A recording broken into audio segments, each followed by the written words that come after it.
And howdy. Alright, I think that was enough time. I got everything set up, and we lost one viewer, which is fucking hilarious. Uh, so hi, welcome back, most of you. If you weren't here last time, I'll give a little bit of a recap as I get this game open.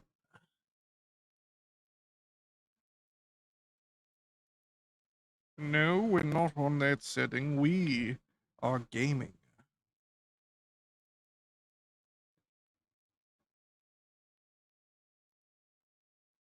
There we go.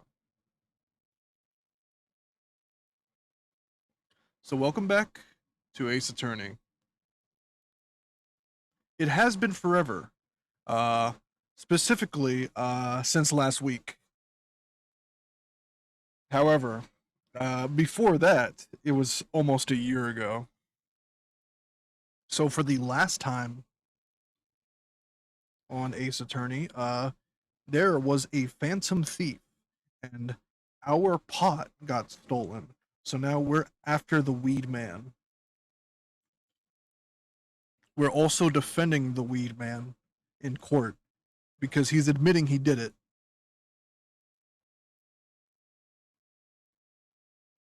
Oh, you weren't there for that. Oh. Whoops. That is my bad.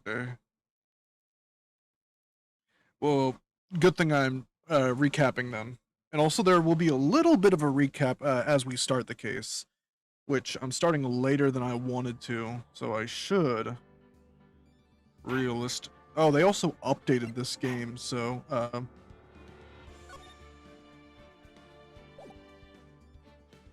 there's a gallery now, which I can't show because there's spoilers. But we are in court right now. It happens. That's why I give the recap. So that people who miss things aren't left out. But I got my water. I got everything set up.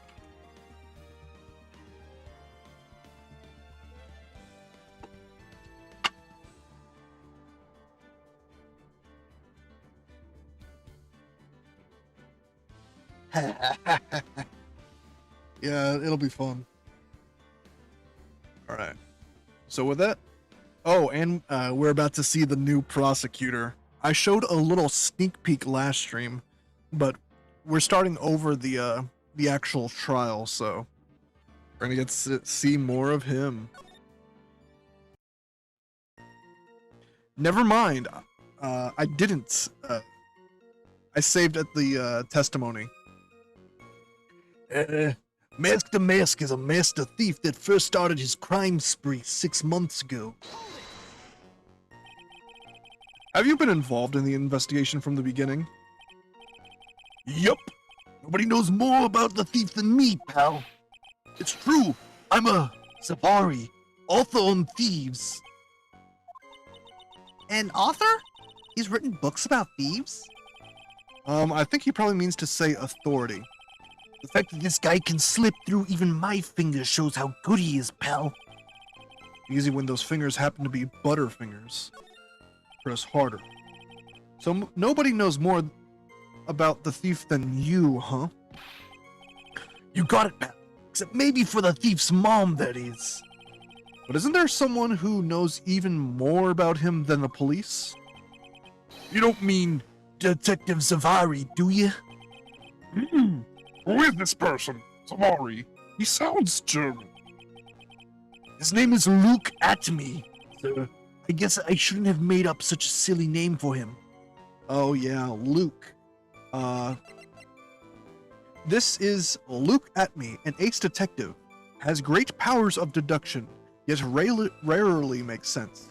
He is Spamton G. Spampton.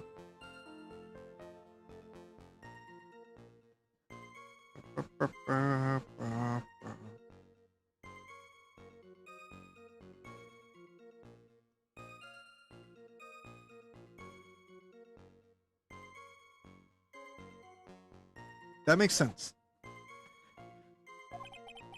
What the heck? I guess he's not all that famous after all. Anyway, it's true that he did manage to retrieve the last item the thief stole. Oh, I see. Seems you're not the expert you claim to be. Ugh. It looks like the thief is toying with me even now. He's so confident that he sends his calling card before he even commits the crime. What's a calling card? Have you seen all of these so-called calling cards? Of course I have. Except, the person in charge of the treasure exhibit never brought their card to the police. So I didn't see this one until after the crime occurred. That's because Detective Atman stopped Miss Andrews from taking it to the police. Was the calling card that Lordly Taylor received authentic? Well, all the cards have one common identifying feature. We're not releasing that information to the general public. I should present that. But you're absolutely certain that this card is real. Gumshoe can't say it out loud, but I bet he's talking about mask-to-mask emblem. It's fortunate that this isn't the general public and we're in fucking court. This was his 5th heist, and as usual, he sent a card on to Lordly Taylor. You meant to press that, motherfucker. His 5th heist, and your 5th screw-up, huh? What the fuck, man? Objection, pal! That ain't fair. Maybe you could say I screwed up 4 times. But this last time wasn't my fault. I didn't know about the calling card this time. You of all people shouldn't be chuckling about this, Detective Gumshoe. I just want everyone here in the courtroom to know something. If you ever get a calling card from this guy, don't call some stupid private eye. Call your local police right away, got me? Wow, it looks like he's really got it in for Detective Atman. His patterns are to always go after only the most precious art pieces. Art pieces? Like what, for example? Well, his first target was the famous Tear of Eminon. Oh, fuck. Howdy. What's that? Some kind of a special salty teardrop? No, sir, it's a blue diamond. A single rare diamond. Next was the crown of Bongora, you know, the thing you put on your head. After that was the left hand of Hades, and then the portrait of Magina, sir. These are all Castlevania names. Detective Atman received the portrait of Magina and returned it to the museum. And the target of his 5th and last robbery was the Sacred Urn, right? But isn't it difficult for him to dispose of such famous art pieces? Well, we assume he must have some underworld connections. Somehow Mr. Delight doesn't look the type. Yeah, he's a little too sunny to be hanging out in the underworld. That's right. We are defending Ron Delight. Who is this guy? A young man who turned himself in as Mask to Mask. Bit of a pitiful guy. Oh yeah, and Adrian Andrews is back from the last case of the second game. I like what they did with her character here. He is. That's why I wish it was Mask to Masker, sir. It fits his MO to a T. It's true. His hair is cinnamon rolls. What do you mean when you say it fits his MO to a T? I was thinking of asking the same thing myself. Ugh. I wish you would listen a little more closely, pal. First of all, there's the calling card. We're 100% certain it's authentic. Then there's the fact that he seemed to know all about the security system. And finally, his target was an art piece. These are all part of the thief's modus operandi. And so, since this robbery seems to fit all of those connections... That's right, it means Mask to Mask is behind it. Nick, it definitely looks like it was Mask to Mask who stole the urn.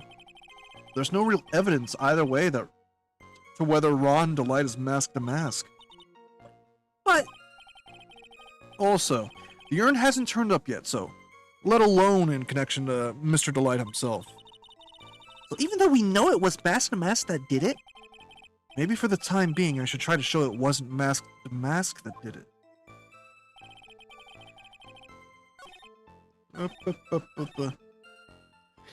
He only goes after the most precious art pieces. Sacred Urn, one of the treasures of Kurain village. Supposedly priceless, but it has no monetary value.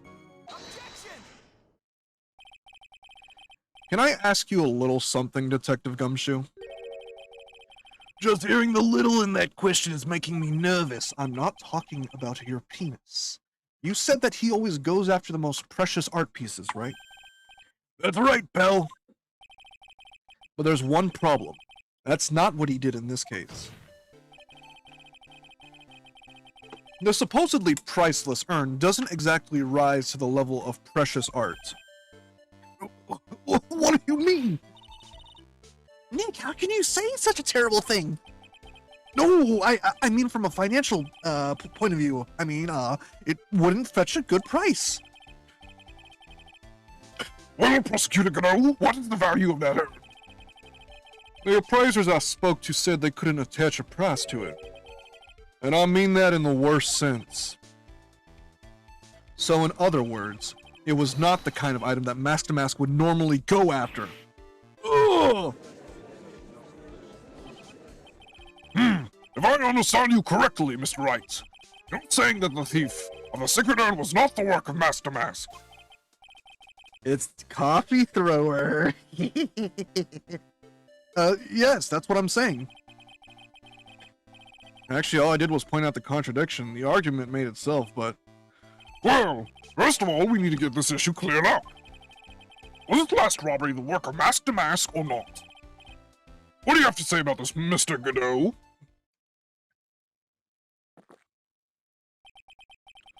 This coffee here is my own special blend.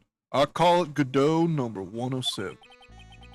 I'm trying to decide whether to cut down on the acidity or the bitterness. That's the only thing I've got on my mind right now, Mr. Track. What? If you're really a man, you should clean up your own mess.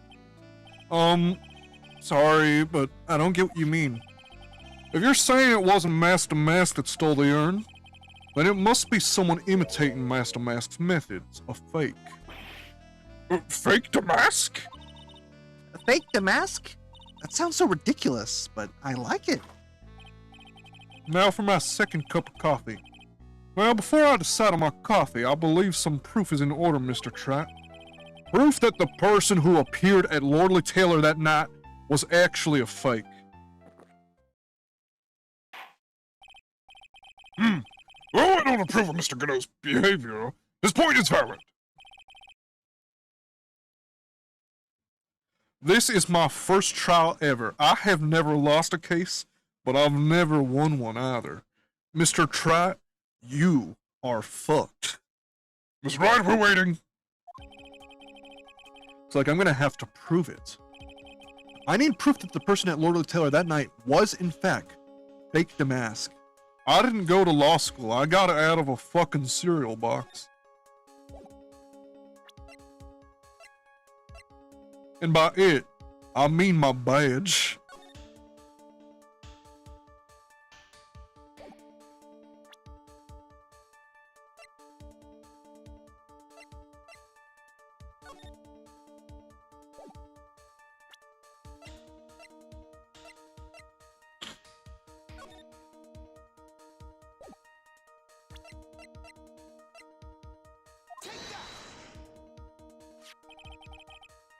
The proof is right here. That's just a picture. This looks like a photo taken by a security camera. But if you look closely, you'll notice something particular about it. Peculiar about it. Howdy. Huh. Well then, why don't you go ahead and show us what it is? Go on. Use this pointer and show us what about this picture is so peculiar. That's right. Use the fucking laser pointer I just threw to you. So I have a laser pointer. It's right here, of course. You mean Master Mask? I have here a piece of reference I would like the court to have a look at. Isn't that the publicity photo I bought this morning? As you see, he's missing his big stupid thing. The problem I have with the security camera photo is the brooch on Damask's chest. A breach? Here? Bailiff, get by, Steed. We need to retreat at once. No brooch, Your Honor. It's sort of a clasp for holding one's cape on. A clasp, eh? I see now. But Damask in the security camera photo. Oh, he has no brooch. That brooch is the same as the emblem on Damask's calling card and serves as his symbol. The thief that broke into Lord Lataylor wasn't wearing a brooch. In other words, this masked Damask is a fake. I've been fooled again. Okay, I can't actually see if you have a brooch or not.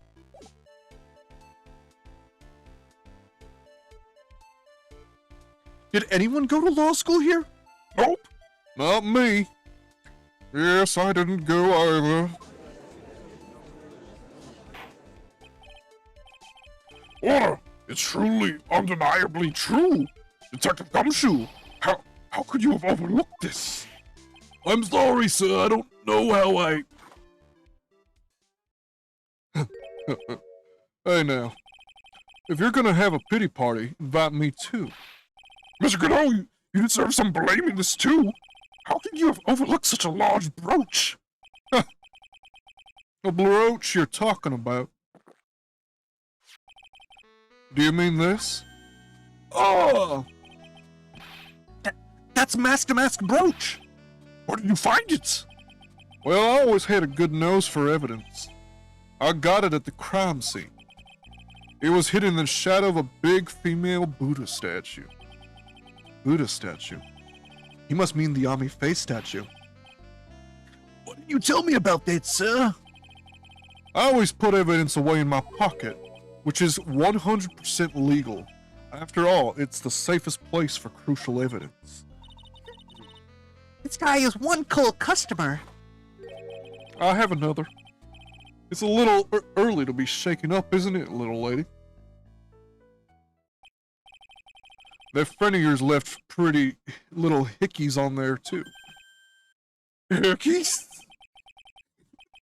Figuratively speaking, of course, I'm referring to Rondelat's fingerprints.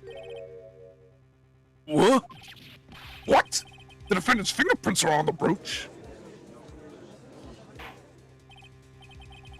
Order the court! Mr. Godot, let's see that brooch. I'm glad you asked. I've grown attached to my metallic girlfriend here. Take good care of her. I got my fingerprints on her, too. I mean, it appears to have been torn off some clothing. Don't call it them, Your Honor.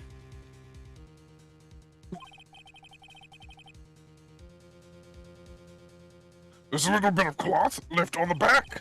Obviously, there must have been a big struggle that night at the crime scene.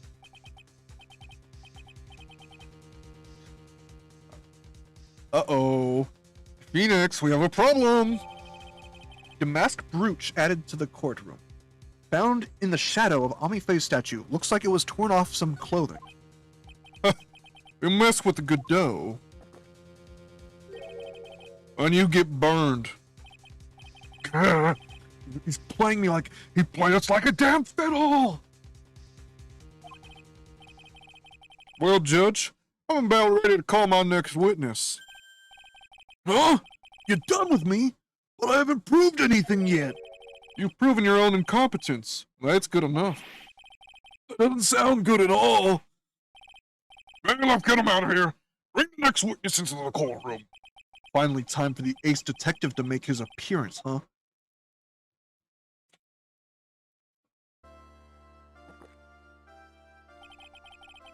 One second is one drip of the coffee pot. Let's hurry it up.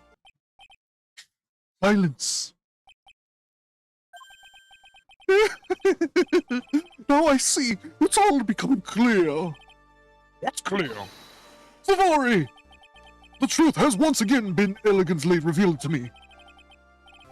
What we have here is a judge and a prosecutor, a coffee maniac, and that.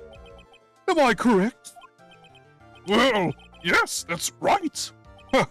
Not bad. Not bad at all.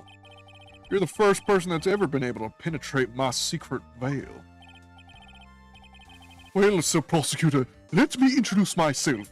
My name is Look at Me, ace detective and rising star, illuminating the heavens. Boy, these two make a perfect pair. They'd either be best friends or they'd tear each other's heads off. I heard that on the night of the crime, you were all alone on security detail. You've heard correctly. My specially made monocle is worth more than 100 Detective Gumshoes.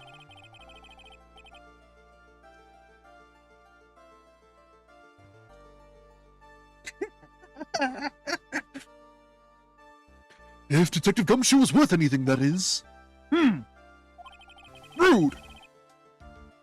Why was this guy all by himself anyway?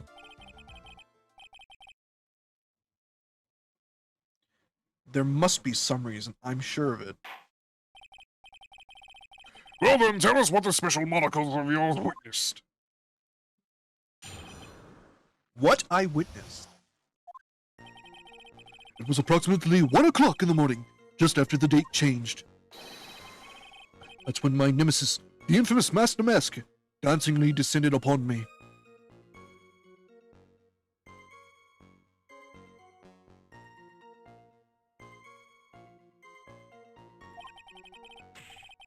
Just as I began to turn, the coward struck a fierce blow upon my noble head. Darkness swallowed me before I could land a single strike. When I woke, he was gone. 30 minutes later, I used an emergency phone to notify the police.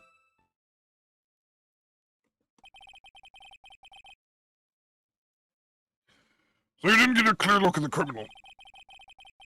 My specially made monocle never misses a thing. However, that is limited to things that fall within my own visual range. But of course, that's only natural. I fail to see why the witness seemed so proud of his performance that evening.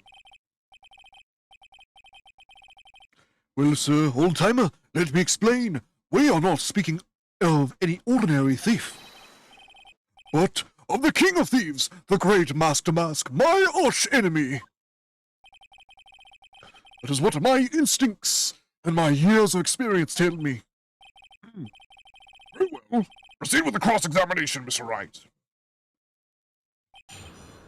Yes, I was asleep for 30 minutes. I definitely did not sleep while he stole fucking everything. It was approximately 1 o'clock in the morning. So that would have been 1 o'clock on the morning of the 12th, correct? That's an impressive deduction, Sir Lawyer. You were on security duty that night. Where exactly were you at the time? A penetrating question. I was in the basement warehouse near the computer. Near the computer, huh? Yes, my back was turned from the whole room. Though you weren't trying to remain hidden, I take it. Up to this point, I have tried to remain concealed while waiting for the thief. However, I needed to check my tumbler. Yeah, he was the same. He said the same thing yesterday, too. Gumshoe also said that he'd never spotted the thief at the crime scenes before. Precisely. That is precisely why I chose not to hide last night. I knew that by not concealing myself, I would be putting pressure on the thief. Looks like the thief was the one applying pressure on your pigeony head, that is. Fuck you! In any case, but when my nemesis, the infamous Master Mask, dancingly descended upon me. Dancingly descended? From where exactly? Well, from the entrance, I suppose. Where else? So in actuality, he neither danced nor descended. Someone please save me. So how is it that you didn't notice the thief? My eyes were looking for the thief's shadow, while my ears listened for his footfalls. But even so, the dastardly criminal managed to sneak up on me. It can only be due to his subtly camouflaged cape and soft-soled shoes. I hereby dub you Ace Dunce. Just as I began to turn, the coward struck a fierce blow upon my noble head. You didn't see the criminal's face when that happened. Godot, are you gonna fucking say anything?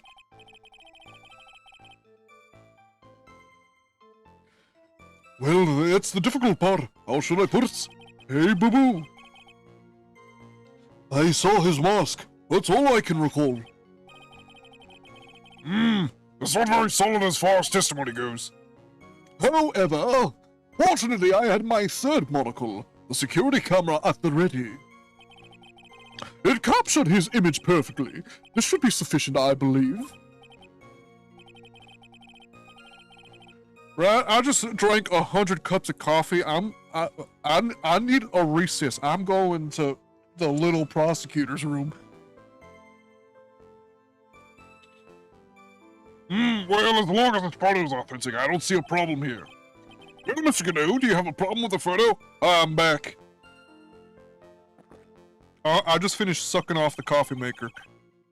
Good. Then let's continue with the testimony. You know, there's a funny video of me back when I worked at Sonic, drinking the slush out of the machine. I don't think I can show that because my face is very clearly in frame. So you'll just have to take my word for it. Darkness swallowed me before I could land a single strike. When I awoke, he was gone. Attacked and unconscious, and you weren't able to do a thing? That's certainly some very impressive detective work. Because it was funny. Yeah, go get some drink. I have some drink of my own. I'm drinking tea. Well, so lawyer, have you ever been suddenly struck on the head? Last game, in fact. Actually, yes, by a fire extinguisher. And what happened? I was knocked out. And you lost your memory too. You see? You have no right to look down on me then, do you? The only reason I didn't lose my memory was because I have more brains to begin with. You may have the brains, but the wiring to self-reflection part seems to be severed. In any case, that was how I was knocked senseless. And then 30 minutes later, I used an emergency phone to notify the police. About this 30 minutes. My silver cord was loosened, and my soul fled to the golden halls of Elysia. As usual, I have no idea what this guy is saying. I think he's saying that he was out cold. So, what happened during these 30 minutes? No one can say, Honor. That span of time has truly vanished into the aether. What is he going on about? There's something suspicious about Detective Atney.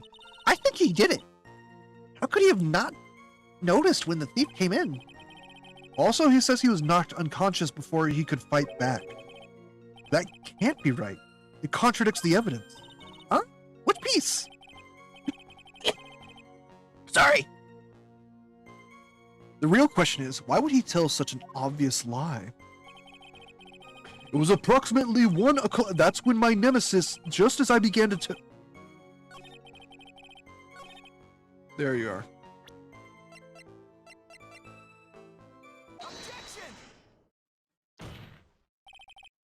Mr. Atme, why are you stupid? Could you take a look at this with that special monocle of yours? Aha! This belongs to the criminal mastermind, my arch-nemesis, Master Mask. It is, in point of fact, Master Mask's brooch. It was found on the floor of the basement warehouse. I wonder how that happened. Elementary, my dear lawyer. Obviously, it wasn't glued on well enough. No. Not quite. It clearly shows signs of having been ripped off a piece of clothing. Ripped off? Uh-huh. He didn't get a good deal for it. We can only deduce that the thief struggled with someone that night. That's the only thing I can think of. And there's only one person that was in a position to have a struggle with the thief. The only person that was on security duty that night. You, Detective Atme. Ugh.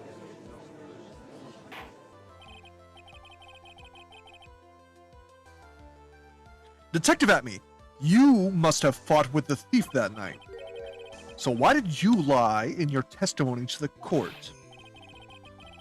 Witness! Giving false testimony is a serious crime. So that's the thing. I don't have to deduce anything for this whole series. I've, with the exception of one, played every game in the series. Or at least watched playthroughs online. Or I say watched. I listened to playthroughs online during work. Witness! Giving false testimony is a serious crime. Oh, no, wait a moment, Sir Oldtimer. Don't talk to me like I'm living in a nursing home. I just remembered, Your Honor. I was just confused because I've been dealing with so many cases lately. The true measure of a man is in the amount of work he does. That's what I always say. Nick, you can only handle one case at a time, isn't that right? You talk too much. Witness! So are you now saying that you and the thief fought? Hold on. That's quite enough, Your Honor. Excuse me? Save the big questions for the testimony. That's one of my rules. Indeed, I understand. Look at me, agree completely. Fight with the thief. Indeed, it's true that I looked away from the door for a brief moment. However, Luke Adamy cannot be so easily discombobulated. Unfortunately, the thief grabbed a weapon from the side and rendered me senseless. A true gentleman fights only with his own fists, but they were not enough. His first blow struck true, bam, and that's all she wrote. So in the end you did catch a glimpse of Master Mask. Correct. It was during his third crime that he struck me from behind. It seems that my memory has become a tad jumbled, so to speak. Well, that's certainly understandable. I myself always get confused about which testimony goes with which case. That can't be good.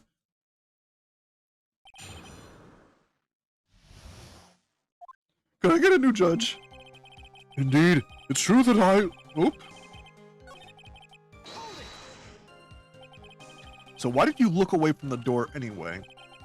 In addition to the camera, I prepared a variety of other sensors as well. The alarm on one of those had gone off, so I had to check the data. That's why I went to the computer. Elegantly, of course. So you were momentarily vulnerable when you were working on the computer. I had to check my tumbler, dumbass. What should I do? Should I ask some more questions? So that computer belonged to Lordly Taylor as well? Correct. Well, except for the program that manages the data. That was specially designed by me, Luke Adamy.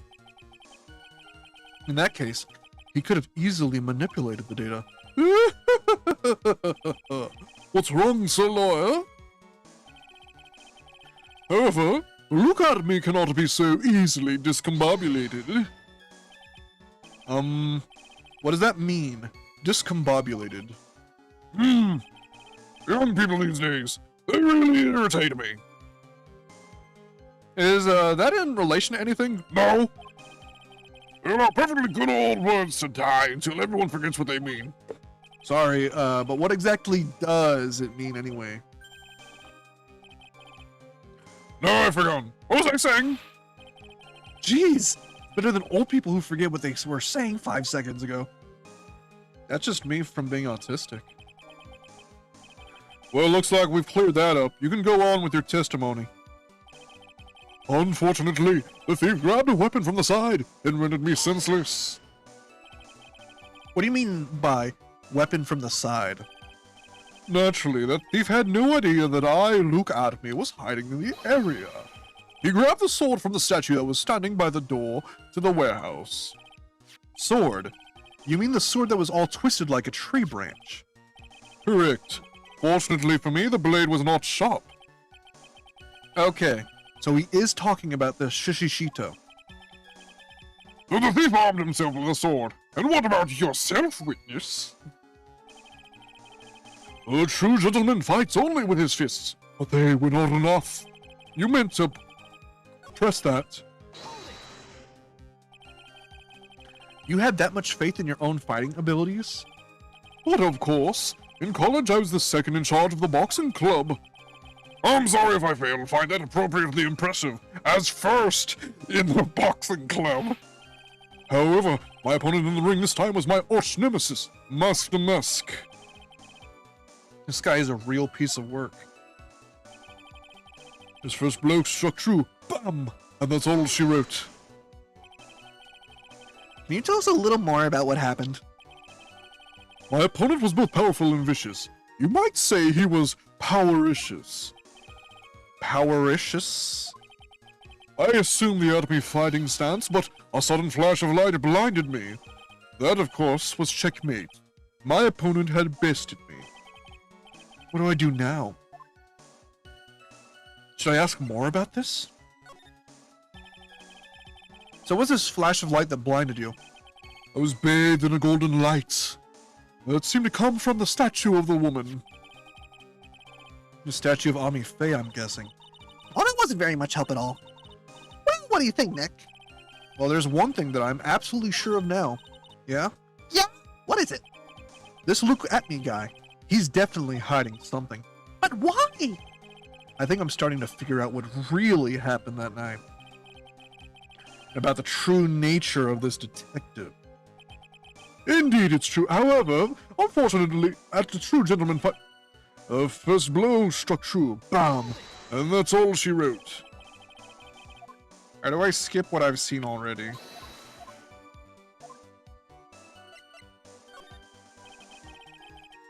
What is this at-me fighting style? I'm sorry, but that's a trade secret. I really can't say anymore, but I suppose I can tell you if I absolutely must. The main thing is to put your back to the wall. That way no one can get behind you. That's it? That's the at-me fighting style? Well, that's right. What about our testimony? It was very important. Of course it's important. We've learned a detective's secret technique after all. Yes, indeed. I'll remember to use it if I ever take a walk alone and late at night. Why the heck is he eyeballing me like that? It's creeping me out. Now then, witness, we'll go ahead and add that secret information to your official testimony. I put my back to the wall to fight, but the thief's blow landed upon my third eye. Where is this third eye you're talking about?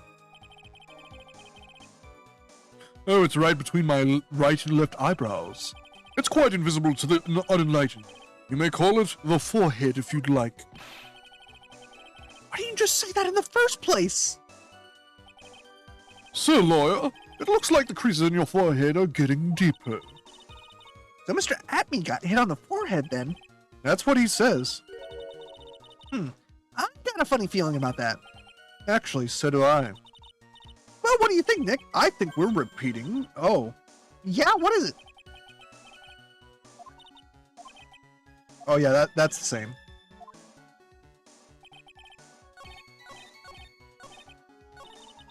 Ah, fuck.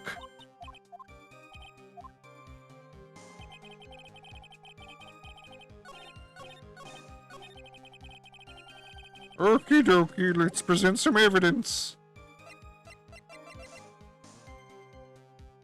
Damas knocked at me out during a crime with a blow to the back of the head.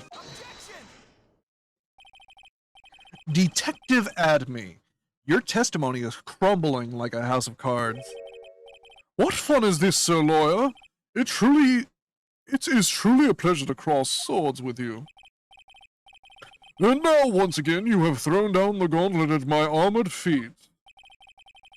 I believe this is what you said yesterday. No, the coward must have wormed his way in through somewhere besides the door.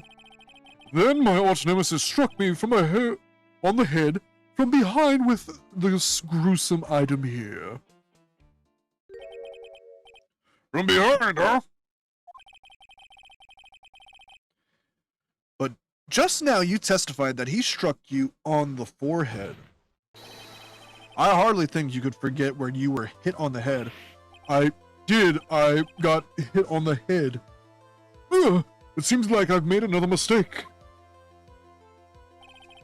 Detective Atme, that's not the only strange part of your testimony. What do you mean by that? For example, the very fact that you hid the calling card from the police itself is strange. It's almost as if you were afraid they were going to help with security. Ugh. Geniuses such as myself have always been misunderstood. How sad. That's wrong! Oh, that's the first time we've heard that. To err from... to err is human. To forgive is divine. Humans aren't machines. They have souls, feelings. They live, they die, they love, they hate. And yes, they even make mistakes. Hey, hold on. It's not as pretty as that. Really? What is it like then? Always chase a riddle down to the end. That's one of my rules. This is it. This might just be my chance to turn things around. Mr. Wright, what exactly is it that you're asserting? Very well, Your Honor. The defense asserts that Mr. Atme is masked a mask. The answer is simple. It's all clear to me now. Detective Luke Atme's true identity is actually masked a mask. Yeah! Order the court! Mr. Wright, what is the meaning of this? There are too many unnatural parts to Mr. Atme's story. He says that he was hiding at the crime scenes, which is crime scenes. That's a typo. Which is why no one ever saw him there. And then, in his last case, he manages to outperform Detective Gumshoe and the entire police force to miraculously retrieve the stolen treasure. That's because I analyzed the crime scene data and made an exquisitely, elegantly deduction. I picked up clues that the police overlooked in order to arrive at a... Oh, please.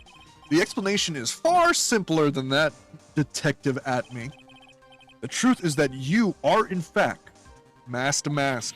But Mr. Wright, this photo clearly shows mask to mask. The security camera belongs to Lord Lee Taylor department store.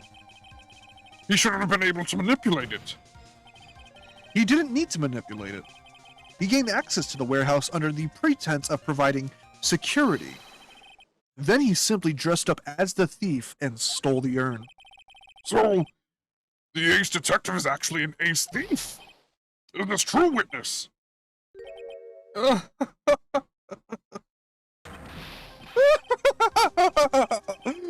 master memo is pure genius, and so am I. Look at me, ace detective. You're very clever to have come to such a conclusion. I am impressed, sir lawyer. What? Witness, you're admitting it? Now's your chance. Yes, time to put the last nail in this guy's coffin. Detective Atme, when you assume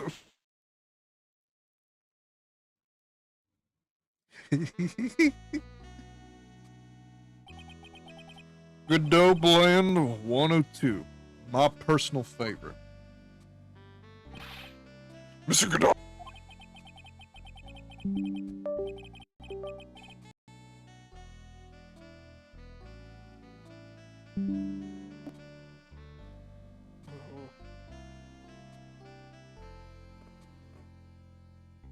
Terrible time for that to happen. The ace detective is actually an ace thief. I smell best-selling novel. There's only one problem. It simply isn't true. But Mr. Godot, Mr. Wright has made some strong points tonight. I will admit my opponent has woven a compelling narrative out of whole cloth. But it is, in fact, nothing more than a patchwork quilt, Mr. Trapp. If this detective really is a thief, then show us the proof of your claim. But it had better be as hot and as perfect as the coffee dripping down your face. Well, Mr. Wright, don't just stand there. This court would like to see this decisive proof you have. Quickly! Huh? Oh, yes, of course. What's the big rush? Are you alright, Nick? Abby looks pretty rattled right now. I'd like to finish this right now if I can. Can I really do it? The decisive evidence that proves Mr. Luke Atme is in fact mask to mask. I forgot the answer, actually.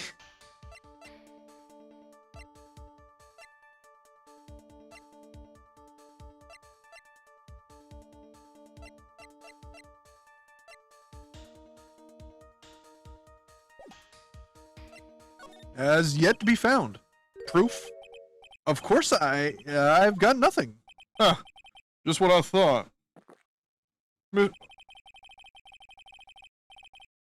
A man has to hold his head up high no matter how bad things get after all. I see. I thought perhaps you had some evidence to back up your assertion. This is no good. I've got to stay on the attack. I'll never get another chance to prove that this guy is a thief. Don't give up, Nick. Think harder and try again. It's no good. I'm just not ready yet. But are you going to just give up and let us lose this? So you've come to your senses, have you, Sir Lawyer? I can't think of a counterattack at all. It seems the cloud of your suspicion surrounding this witness has lifted. Mr. Godot, if you have anything further to add, then... Oh! Who are you? That doesn't really matter now, does it? Mr. Light, what are you doing here? Nicky boy, the thing you've been looking for, I think I found it. You mean that bag?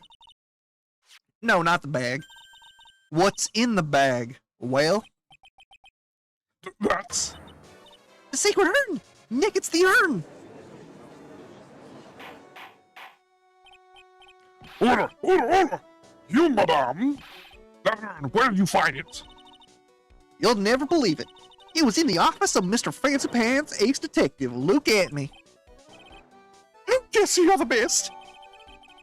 Sacred urn updated in the court record. Well, how do you explain that one, Mr. Atme? Even you are gonna have a hard time weaseling out of this one. Pathetic.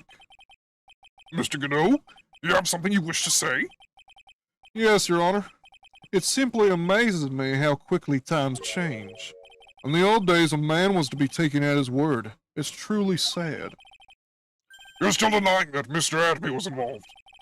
Forecasting aspersions at Detective Atme, consider the young lady here. Your name is Desiree. Desiree Delight. Is that correct?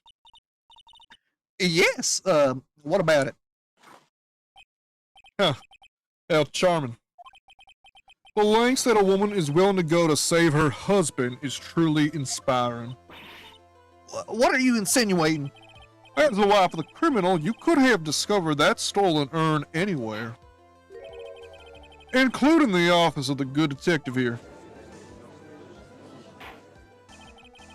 So you found the urn. What does that prove? It certainly doesn't prove where the urn was before or you found it. What? I just brought it here from the detective's office. Please, madame. This town is already filled to the brim with lies. Any more could only compound the tragedy we have been witness to. You're wrong. I would never do such a thing. Mr. Light, Please, Knickerbocker, you gotta help me talk some sense to these people. there must be some way. I've got to prove that urn was actually in the Atme Detective Agency. Show fingerprints on the urn. I can prove where the urn was by the fingerprints on it. Fingerprints, eh? Oh, come on! Oh, you're really making me laugh, Sir Lawyer. Fingerprints indeed. May I go on? Good. Now it would be perfectly understandable if my fingerprints were on the urn. After all, it was I who was guarding the urn in the first place. In any case, I am always in the habit of wearing gloves, as you see. So, unfortunately, my fingerprints wouldn't be evidence of anything. What about it, Mr. Wright? This witness's fingerprints would mean nothing anyway. Nick, what are you gonna do now?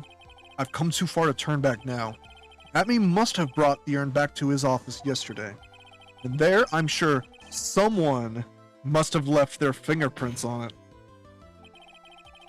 The defense proposes that the fingerprints of this person should be on the urn.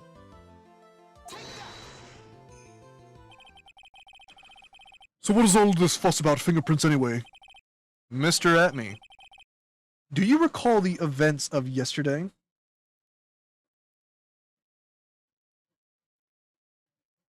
You know, that's fair.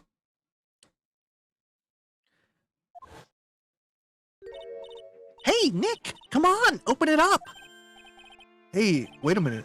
We can't just open his private property, his bag.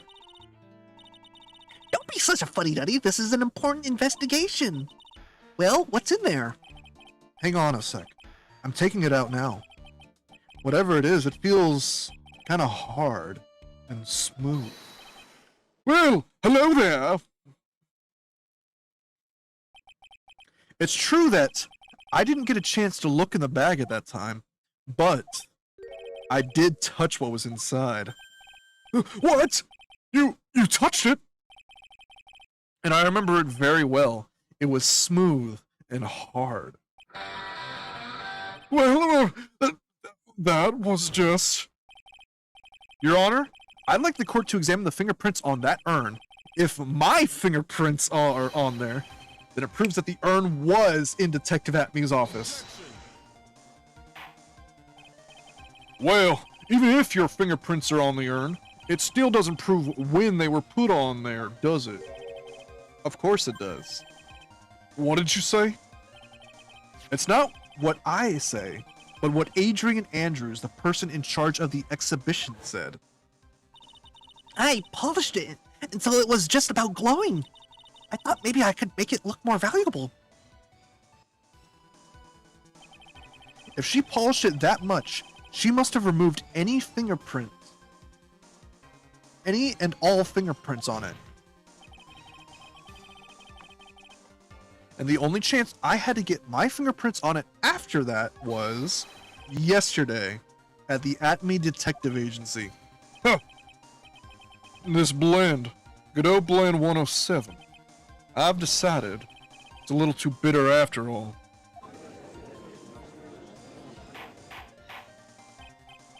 Order! Order! Order! I accept the defense's request. Bailiff, take this urn and... Wait a moment, Your Honor. There's no need for that. No need, you say? Precisely. I already know Mr. Wright's fingerprints are on the urn. What are you saying? Yes, I finally broken him down.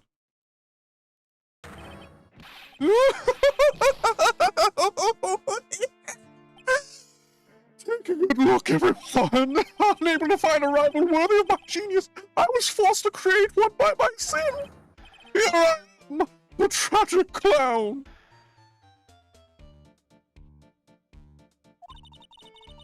This guy is nuttier than a fruitcake. You see, it was me all along. I am the one and only Mask the Mask. I hope you all enjoyed my little performance.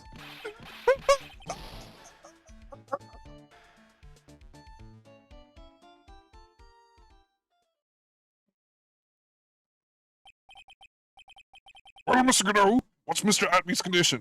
He's dead. He's still in the lobby, laughing insanely, Your Honor. I wish I could enjoy the joke as much as he seems to be. Well, looks like the matter's been settled. I came curiously close to besmirching the record of an innocent young man. Besmirching him with the title of thief. Nick, you were right after all. Yeah. I guess Mr. Delight really wasn't the thief. Court finds the defendant, Mr. Ron Delight.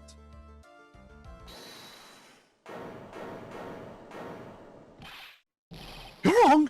Wrong, I tell you. I mean, not exactly wrong so much, but actually not right is what I was really trying to say. Oh no, he's not. This can't be happening. The thief, the sneaky, audacious thief who's been stealing all the treasures. It's me, it's him. I'm him. I'm the one you want. I'm the thief, I tell you. So do it. Pronounce me guilty, please.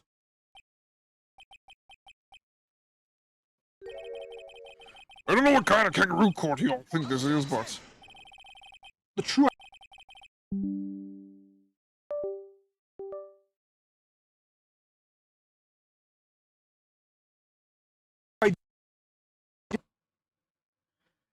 Please hurry and pass judge.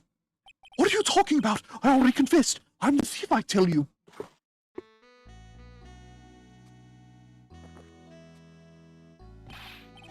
Mr. Godot, don't just stand there drinking coffee. Hey there, Mr. Thief. Yes, sir. If you're really a man, then clean up your own mess. I'm sorry. I'm afraid I just don't have any idea what you mean. If you are mask to mask, then prove it. That's what it means. Yes, sir. I'll be happy to. He says he'll be happy to, Nick. It's kinda cute. He's 100% committed to his fantasy. Good boy. Just remember one thing. A boy only gets one chance in his life to become a man. I know that. I won't fail, I swear. Okay then. Talk. We're all listening. Oh well, let's all have a listen to this confession. Mask to Mask's identity. The truth is, I've been Mask to Mask all along. I mean, you can't prove that I'm not actually Mask to Mask, can you? I don't have an alibi for the night the urn was stolen after all. I got in my costume that night and dancingly descended upon the scene of the crime. Look, you can see it right there in the photo. That's me. His nose couldn't possibly have fit in that mask. As for my brooch, I snagged it on the door handle and it got torn off, that's all. I don't like the direction this trial is taking. This is how every trial goes. At least with me, anyway. You're doing great. Stop it, Mr. Godot. You're embarrassing me. Like I said, Jack. Like I said, you're only going to get one chance to testify, alright? But if you make it through this with flying colors, I'll keep my promise too. I'll make sure you stay locked up in prison as the one and only true Master Mask. Thanks so much, Mr. Godot. I'll do my best. All right, Mr. Wright. I'm afraid it's time for the cross-examination.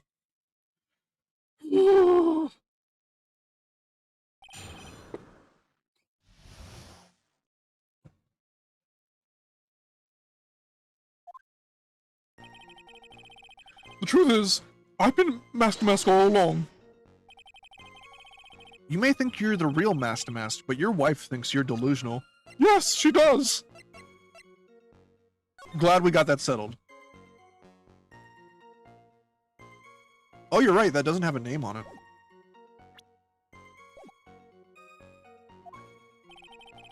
I haven't told Dissy yet about my true identity, I mean.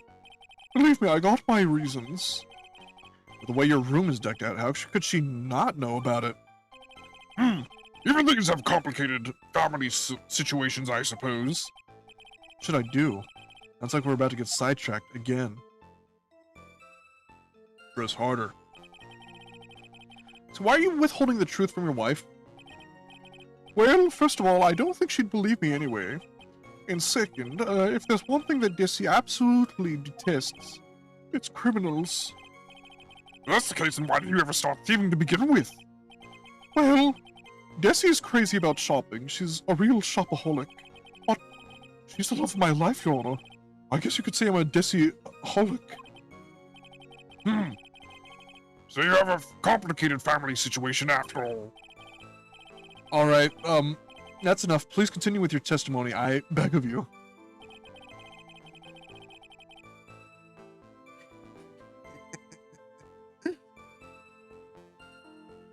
I mean, you can't prove that I'm not actually Mask, can you?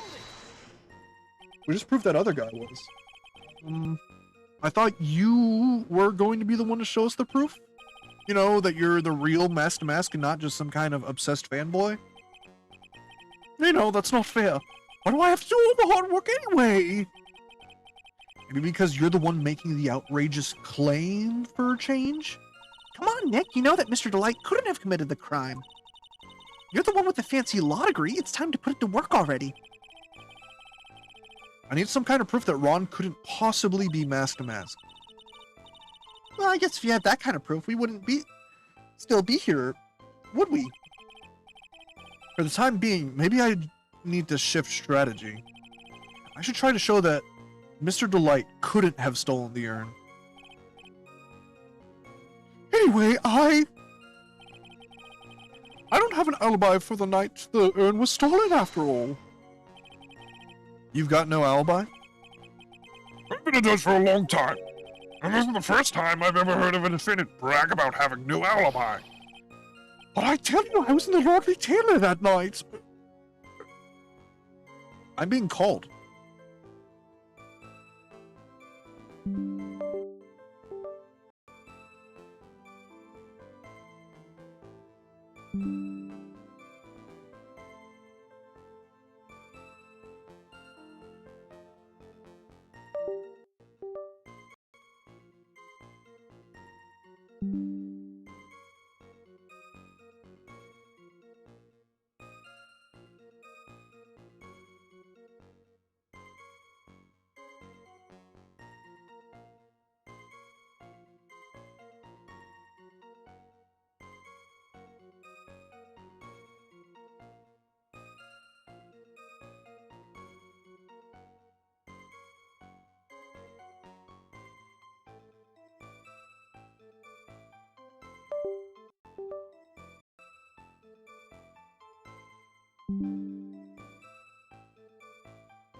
And we're back. Okay. But I tell you, I was in Laundry Tailor that night. No. That's too vague, even for me. To be more precise, I was down in the basement warehouse. Hold on. What is it, Nick? Where was Ron Delight when the crime happened anyway? If we can prove he had an alibi after all, this case will be a piece of cake.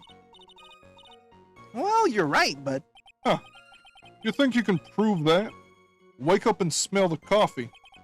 I'm smelling it in my suit. Well, I think maybe I can... Mr. Wright, do you have any evidence that shows the defendant has an alibi?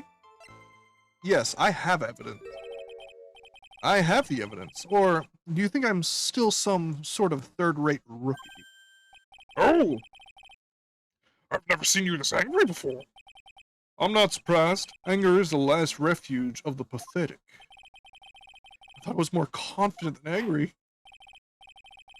Well then, let's see this evidence already. Show to this court the evidence that proves where your client was on the night of the crime. I have that man's wallet. Mr. Delight, this wallet belongs to you, correct? Ah, yes, it does. I had lost it somewhere. Mr. Wright, when you find a wallet, you should report it to the police right away. You, my good sir, are going to prison. No, you don't understand. This is an important piece of evidence. Evidence? Oh, okay.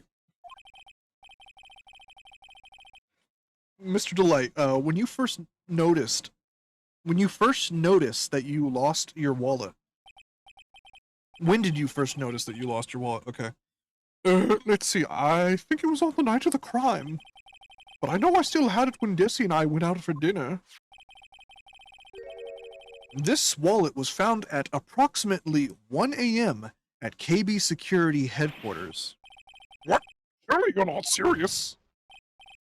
Yes, I am serious. This proves that Mr. Delight was in fact at KB Security that night. So if the defendant was at KB Security at 1 o'clock in the morning, then that proves that he has a watertight alibi. No! Furthermore, consider the distance between Lord Lee Taylor and KB Security. It would have taken 30 minutes to get there by car, according to Larry anyway. Straight Larry. Well, Mr. Goodo, do you have anything to say? No. Stop drinking that coffee. It's a different coffee, Your Honor. Come on, Mr. Thief. Don't let this guy beat you. Tell him why he's wrong. You're the only one who calls me thief, Mr. Goodo. Alright, I'll try, I'll do it, I will. He's really got Mr. Delight all worked up. Yeah, he's kind of like a kid at his first day of school. Look, it's just ridiculous. Why would I have dropped my wallet at KB Security? Someone must have planted it there to make it look like I was there and not at the heist. Planted it there. Now he's really reaching now. Mr. Delight, you probably dropped your wallet when you took it out to use this, didn't you? The key card to KB Security's CEO's office. No! Huh. That was a pretty good try, Mr. Trapp. Unfortunately, I have to kill you now.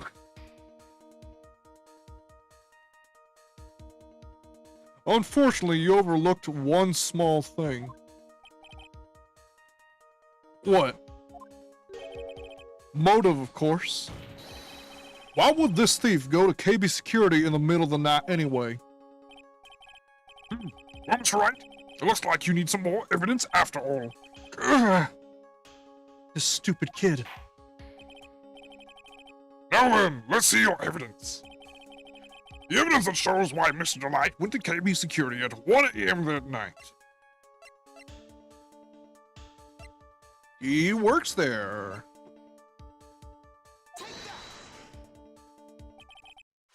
Mr. Delight. I believe you've seen this before, correct? Oh, that's... What is it? a blackmail letter. That's what it looks like from the contents. Blackmail? Yes, basically it says, bring $50,000. That certainly sounds like blackmail, all right. At the time of the theft, Mr. Delight was dealing with the blackmailer himself in KB Security's CEO's office, a full half an hour away from the scene of the crime. My headset's going to explode. No, no, no, no, no!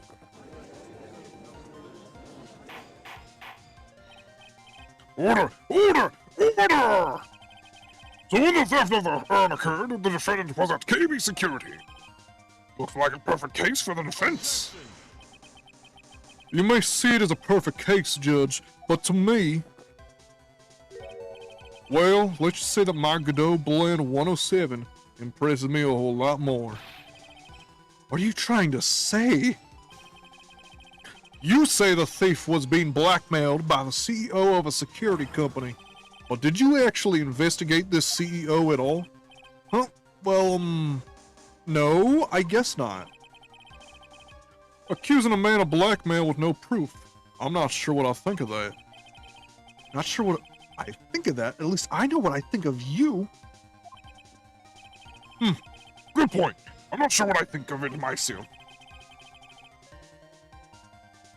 You claim the defendant entered the CEO's office, but you will need at least one witness to corroborate your claim, Mr. Wright.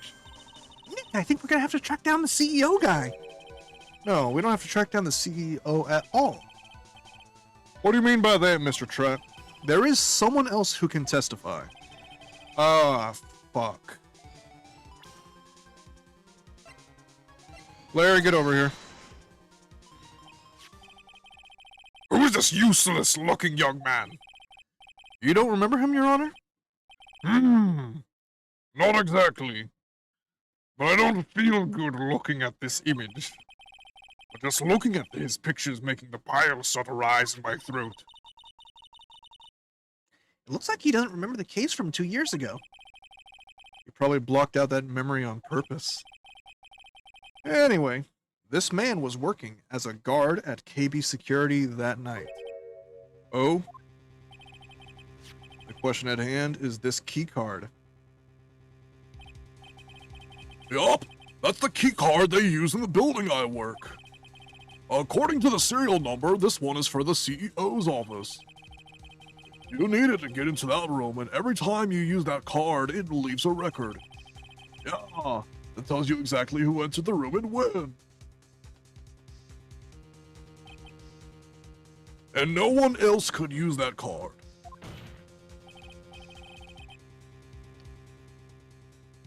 As you see, there's no need to investigate the CEO of KB Security. We should be able to discover the truth simply by analyzing this keycard's data.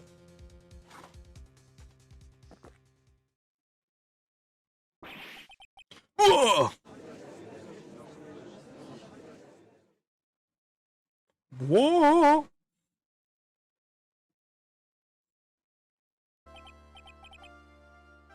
Well, Mr. Godot, The name of the CEO in KB Security is Kane Bullard.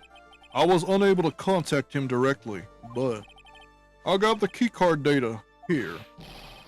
so what does it show? Each keycard has its own serial number and they leave detailed records of their use. According to this data, this card was used at 1 a.m. on the morning of the crime. CEO office keycard found in Ron's wallet, used on October 12th, the night of the crime at 1 a.m. But that means it can't be Mr. Delight dressed as Master Mask in this photo. It looks like you're right. 2 minutes isn't even enough time to brew a good cup of joe. So then, Ron DeLight was clearly in the office of KB Security's CEO at the time of the crime. The prosecutor's office is ready to admit that fact. Therefore, it's impossible for the defendant to be Master Mask. Good job, you did it, Nick. That's enough. I came perilously close to besmirching the record of an innocent young man. Besmirching him with the title of thief. what's wrong, Your Honor? I'm ready to pass judgment, but before I do that, do you have any further objections? No, Your Honor.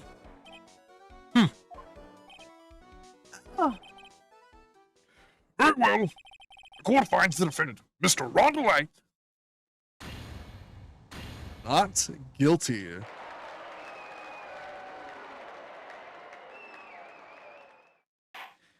Yeah, the first two cases are never that long compared to the rest of the game. Court is now adjourned. They really start getting longer. I'd say the third case.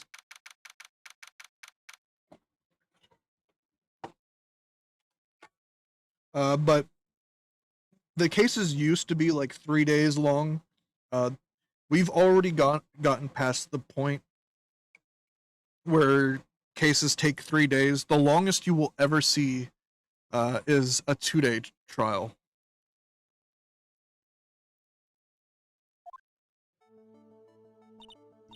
Because that third day was really just some padding. Nick, you did it. You were right after all. Actually, I'm little bit ashamed of myself. Nicky boy. Oh, Mr. Light. I knew you could do it. I believed in you all along, Nicky boy. I don't know how I can ever repay you. Aw, shucks. Thanks, Mr. Light. I just know I'm blushing. Congratulations, Mr. Nick. Oh, pearls.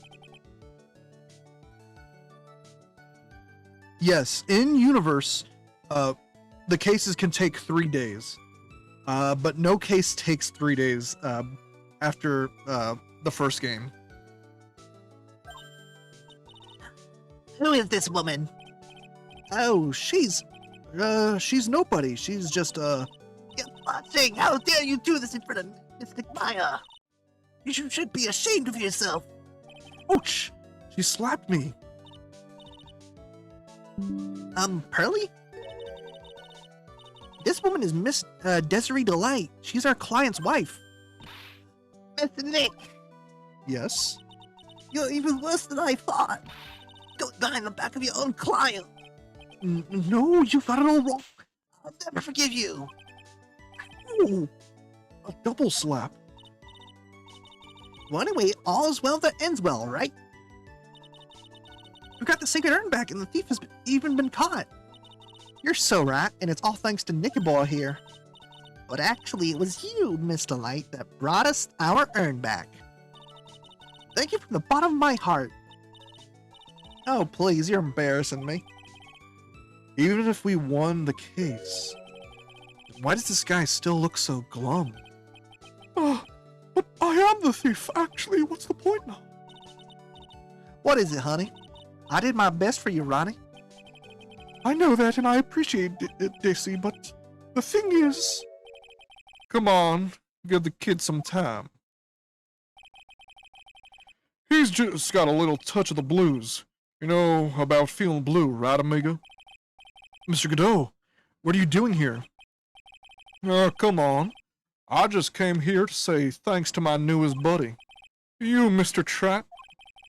Maybe you should learn my name before you call me buddy. Well, playtime is over. Huh? Early this morning, the body of Kane Bullard was discovered. Kane Bullard? Where have I heard that name before? Isn't that the name of the CEO of KB Security? Wait, body? The estimated time of death was 1 a.m. on October 12th. 1 a.m. on October 12th? You don't mean... That's right, amigo. At the same time that a cheap little urn was being stolen, the CEO of KB Security was being murdered. So then, what are you doing here? Hey. Oh, come on, you figured it out already, haven't you, amigo? Or have you already forgotten that piece of info I helped you out with today? Help me out? What? On October 12th at 1 o'clock in the morning, Rondelat was in the CEO's office, the scene of the murder. After getting the blackmail letter, he must have been imbued with utter rage. What are you saying, imbued with rage? Come on, don't tell me you didn't know.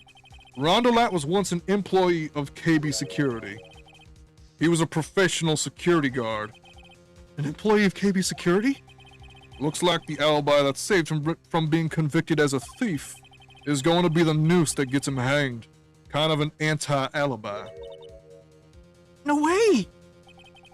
He can't be the thief because he was at the murder scene when the murder occurred. No!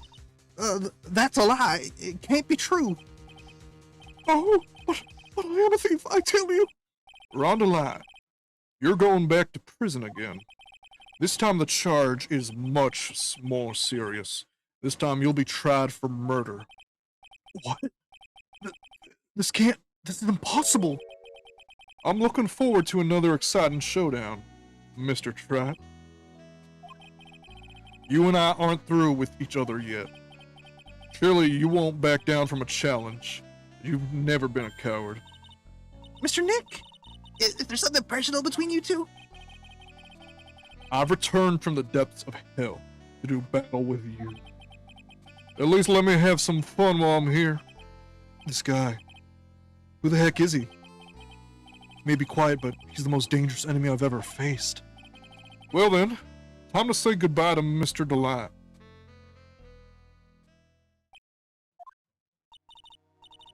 Nick! How could this be happening? Right in front of our very eyes, our client has been arrested for murder. And the one who established his presence at the scene was me. Ronnie!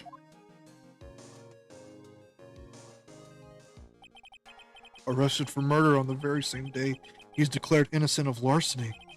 What the heck is gonna happen next? To be continued. So I lied. This is a 2-day trial.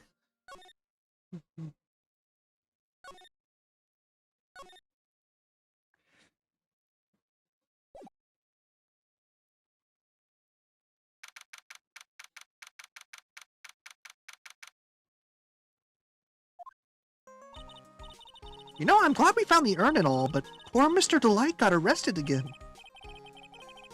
Well, supposedly Mr. Delight was in the CEO's office. No way, Jose. I don't buy it. But the one who proved Mr. This is recap for the stuff we just meant. You're meant to stop playing at the to be continued.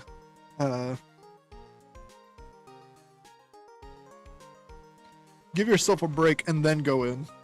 But I'm not doing that. I think I'm going back to Karain Village for a little bit. That's okay. Sure, but why? I'm gonna bring the sacred urn and have some people take a look at it. Oh, that's a good idea. I think I'll go with... Oh, Mr. Maya, you should stay here. I want you two to spend some special quality time together full of love and happiness.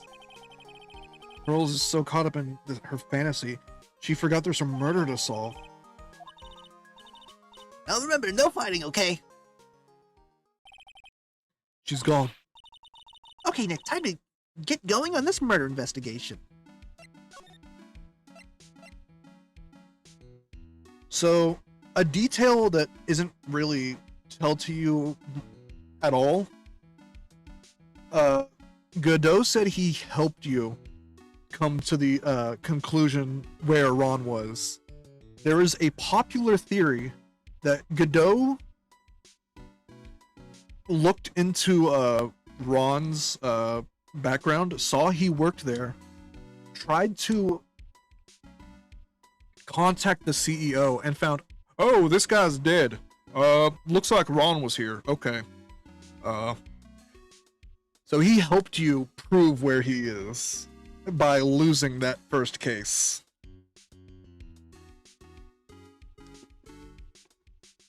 That's a detail I really like.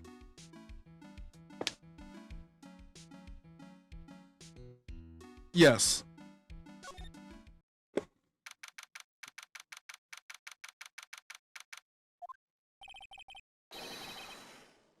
I told you it's not me! A sad, pitiful whine that tapers into silence. Sounds like they're interrogating Mr. Delight right now. Man, we don't have enough time as it is. This is the same case.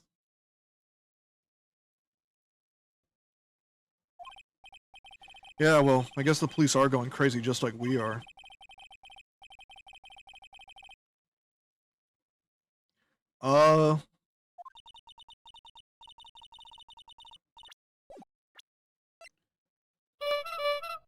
Ignore that. This is still episode 2. It's a different trial, but it's still counting it as like the same case.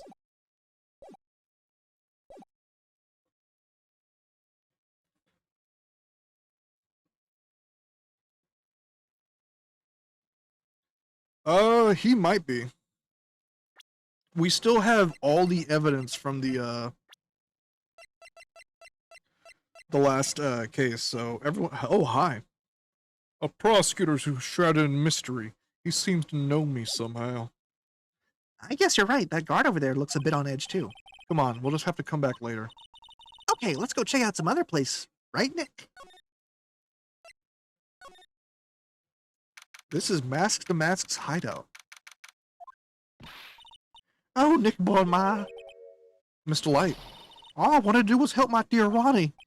Yeah, but I guess it ended up hurting his case. Don't say that, Nick. He doesn't need your help beating herself up. Hey, Nick and Ball, please help Ronnie.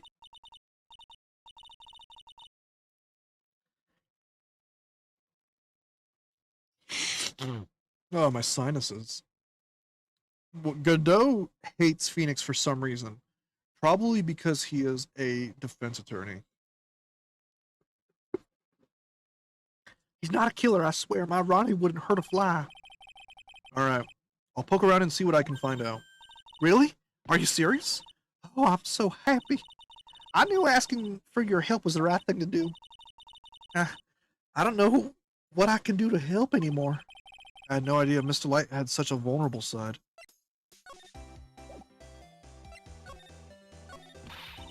Listen carefully, Nickaball. My Ronnie would never ever kill anyone. It's just not in him. I don't think he would either, Nick. Yeah, but you have to admit he's got a bit of a temper to him. It's not that hard to imagine him snapping and screaming, "Please don't!" He would never say that. He would not say that. Anyway, Mr. Light, he might not be a killer, but he's still going around saying he's a thief. I already told you, that's just a fantasy for him. A final fantasy. Mr. Light, I hate to say it, but you're the one who's living in a fantasy world. What? How dare you say that to me, Nickaball? I might as well shoot you with this gun on the wall. I know everything about my Ronnie. We don't have any secrets between us. He would not fucking say that. Ronnie isn't the thieving type. He's so honest that he wouldn't even sneak a gnat. He's so honest that he wouldn't even steal a glance. A thief? Ha! Very idea. I guess I just don't get it. Huh? Yeah, what? Just can't understand how they can be so different and yet be such a happy couple. Yeah, they sure are different. Come on now, Nickaball. It's not that mysterious, is it? It was love at first sight. For me, anyway. What? For you? I hate these kinds of people more than anything. I think that detective should fucking die. You mean Ace Detectives?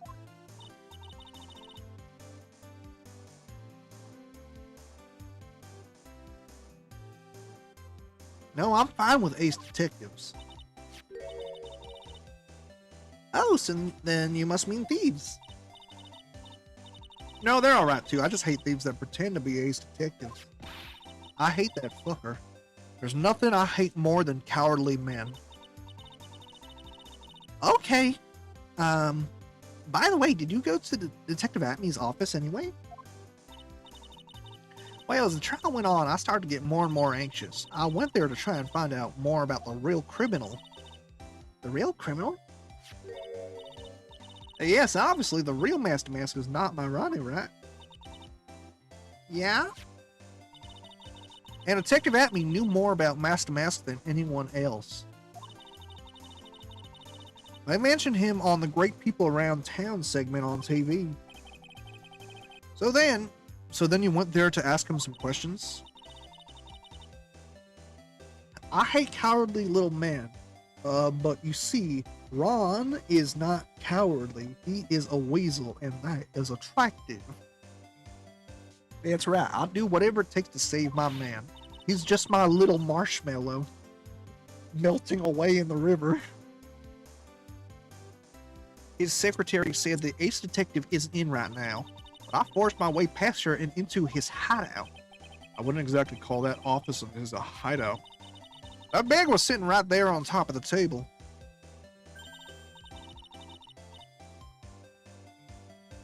Oh yeah, we saw that bag there yesterday too. There's nothing lower than someone who would try to pin a crime on someone else. Mr. Light, do you know about KB Security? That's where Ron works. Don't be silly. Don't be silly. Of course I do. That's where my Ronnie works. So she thinks he still works there, huh? Yet, according to what we heard today... Come on, don't tell me you didn't know. Rondelat was once an employee of KB Security. He was a professional security guard. Ron quit. He doesn't work there anymore. Looks like Mr. Light doesn't know. KB Security is only about 20 minutes away, by a motorcycle, that is. Larry told me it takes 30 minutes by car. Oops. Well, I have to admit, I tend to fly pretty fast on my back. Make it to KB Security that fast. Are you sure you aren't literally flying? Well, why don't I give you a ride sometime? Or better yet, how about now? No. I'll pass, thanks. Oh, well, why don't you tell us where it is and we'll go ourselves? What a scaredy cat you are, Nick. Come on, Ma, I'll give you a ride. No thanks. Mr. Light told us the location of KB Security. Okay, let's head over there right away, Nick.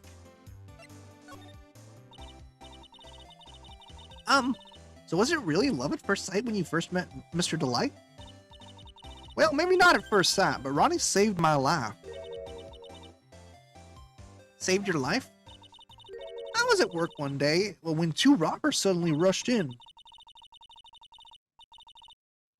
Well, I'm not the kind to curl into a little ball in a corner, so I fought back. Robbers? Yes, they took me hostage. I was so frightened. They were both carrying these huge knives, and I broke into tears. One of them said they were going to eat my fucking fingernails. Yeah, I would too if I was in that situation. Oh, I think I get it. Did Mr. Delight come running to save you? Yes, exactly. I remember he looked so handsome in that guard uniform of his. Ooh! Sounds fun. He went right up to those two knife-wielding robbers and screamed in their faces. "Wait, stop it!" He screamed, and I could see the robber's face turn pale. That high-pitched shriek of his does have a surprisingly strong effect on people.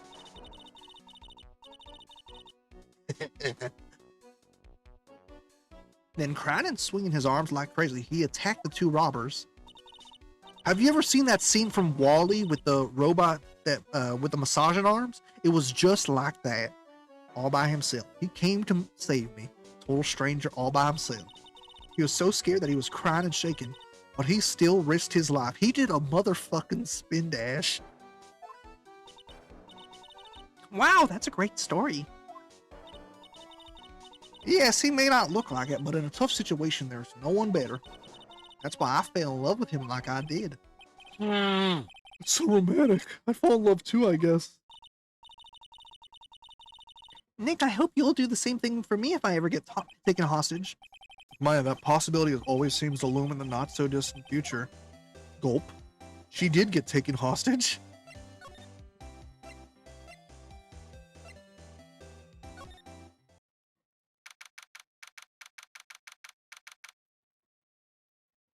Did he get shoved in the safe? So I guess this is where it all went down, huh? The walls in here look thick, just like you'd expect in a CEO's office. What does that got to do with anything? Hey, it's you guys. Oh, it's Detective Gumshoe. Today was a real train wreck for you guys, huh? There was, pal. That prosecutor made a real fool out of us. Yeah, I feel for you. Wow, that's not like you at all. I thought you'd be more like, "Oh, that was great. You guys got what you deserved, pal." Or something to that effect. Do I really sound like that to you, pal? Well, my dad's a boxer and he taught me how to box. If the gumshoe fits. Well, anyway. The point is I can tell when someone puts their heart into their jobs, and I can sympathize when things don't go your way. Sometimes I feel like wrong is the only way things go for us detectives. Wow, I had no idea Detective Gumshoe was such a nice guy. Now this little love fest is over. Maybe we can start investigating? Did you take his case? No? Alright, I'm gonna have to ask you to leave. Detective Gumshoe, tell us what you know about the murder. Okay, but the thing is, I'm not really supposed to. Hey, come on. What about how we put our hearts into our work? Things are really working against us right now. We need help. Okay, I'll tell you. Just don't start crying on me, okay, pal? Okay, I won't cry on you, pal. The victim's name is Kane Bullard. He was the CEO of KB Security and a pretty big fella in his own right. His corpse was discovered at 9 o'clock this morning. His estimated time of death was 1 o'clock in the morning on October 12th. Cause of death was blunt force trauma to the head, probably an object in his room. It happened at exactly the same time that Mask to Mask was stealing the urn, huh? Autopsy report added to the court record. Time of death, October 12th at 1 a.m. Cause, cerebral hemorrhaging from blunt trauma to the head. So why did it take almost an entire day to discover the body? We couldn't open the safe. There's a good explanation for that one. Bullard's body was discovered stashed away inside that safe. Safe? Well, It is pretty big. Nobody had heard from him, so when they opened the safe this morning, out he came. Oh, so the body fell out. That white string must be the shape from where he fell out. I think we still need some more information about Mr. Billard. And we could start by getting the man's name right. So, what happened to Mask? He's at the detection. He's at the detention center screaming like a madman. Investigate me again, he keeps yelling. No, I didn't mean him. He's not the real thief anyway, right? Oh, you mean that detective at me? Oh, that was great. That guy got what he deserved.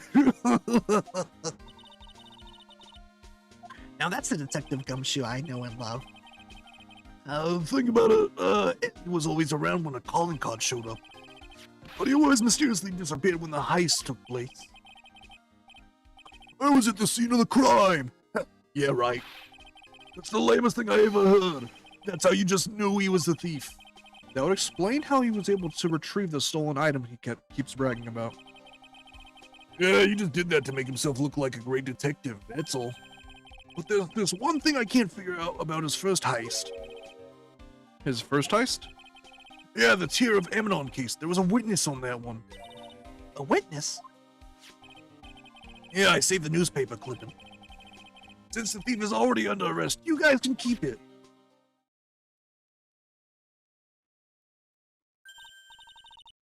Hey, this guard here.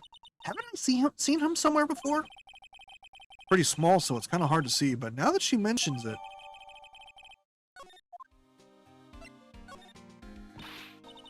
Oh, that prosecutor. I really don't like that guy.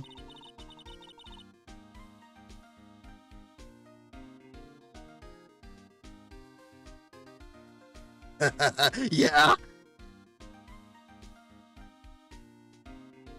The way he used our own evidence to do that to Mr. Delight.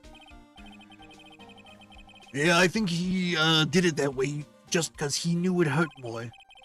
That's what my gut tells me anyway. So who is that Java-addicted masked maniac anyway? Prosecutor Godot, he's quite the enigma, huh? The thing is, pal, I never even heard of the guy before.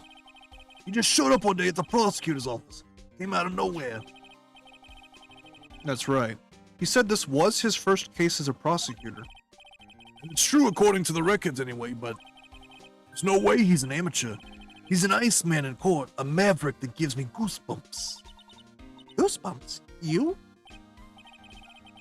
Yeah, I knew something was off about him, so I asked around. Nobody would talk to me. They all just turned the other way. Or Detective Gumshoe. I had no idea you were so unpopular. No, that's not what I mean. That Godot guy acts like he knows me and has a grudge against me. I get the feeling he's hiding some kind of dark secret.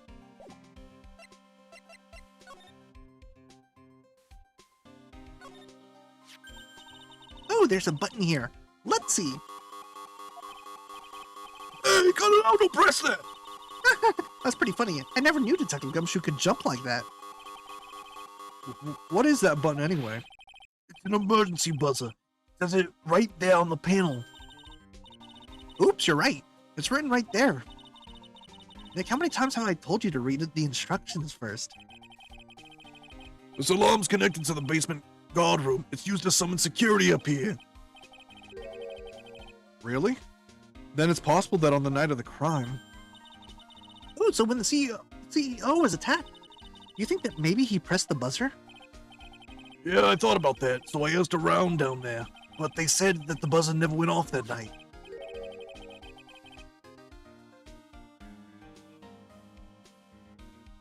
Also, we couldn't find any fingerprints on the buzzer.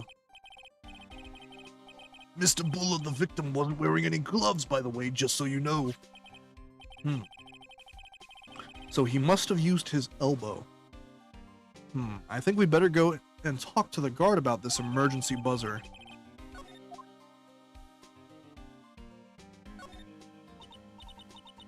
Ew, think about it. That guy was laying in here all night.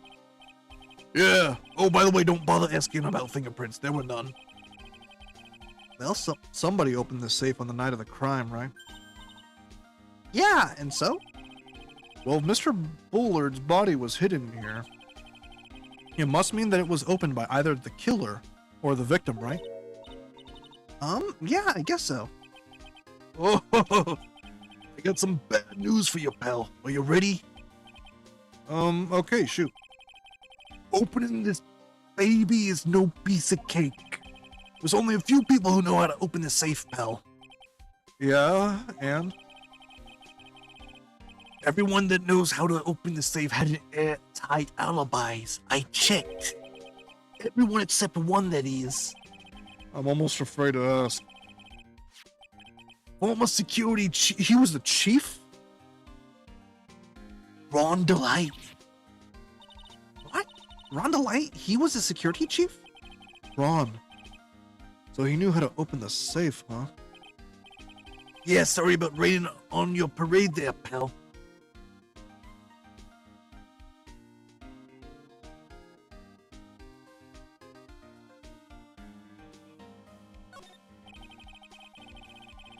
Yeah, we never change our safe passwords.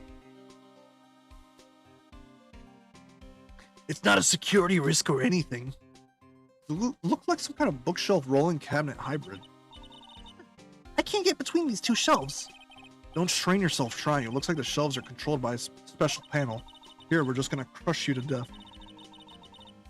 So I guess it's one shelf at a time, huh? Looks like they're filled with a bunch of files. Yeah, files filled with data about security jobs they were hired to handle. Oh yeah, head of security just quit, but we're not going to change the codes or anything. Are you gonna, like, disable his, card so he can't get in here? No, why would I do that? Be good night's reading if you got insomnia. I was just hoping for something a bit more exciting, like UFOs or something. I love Maya.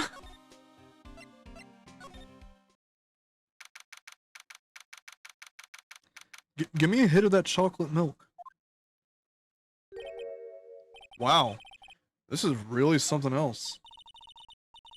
For a security guard office, it sure doesn't feel very secure.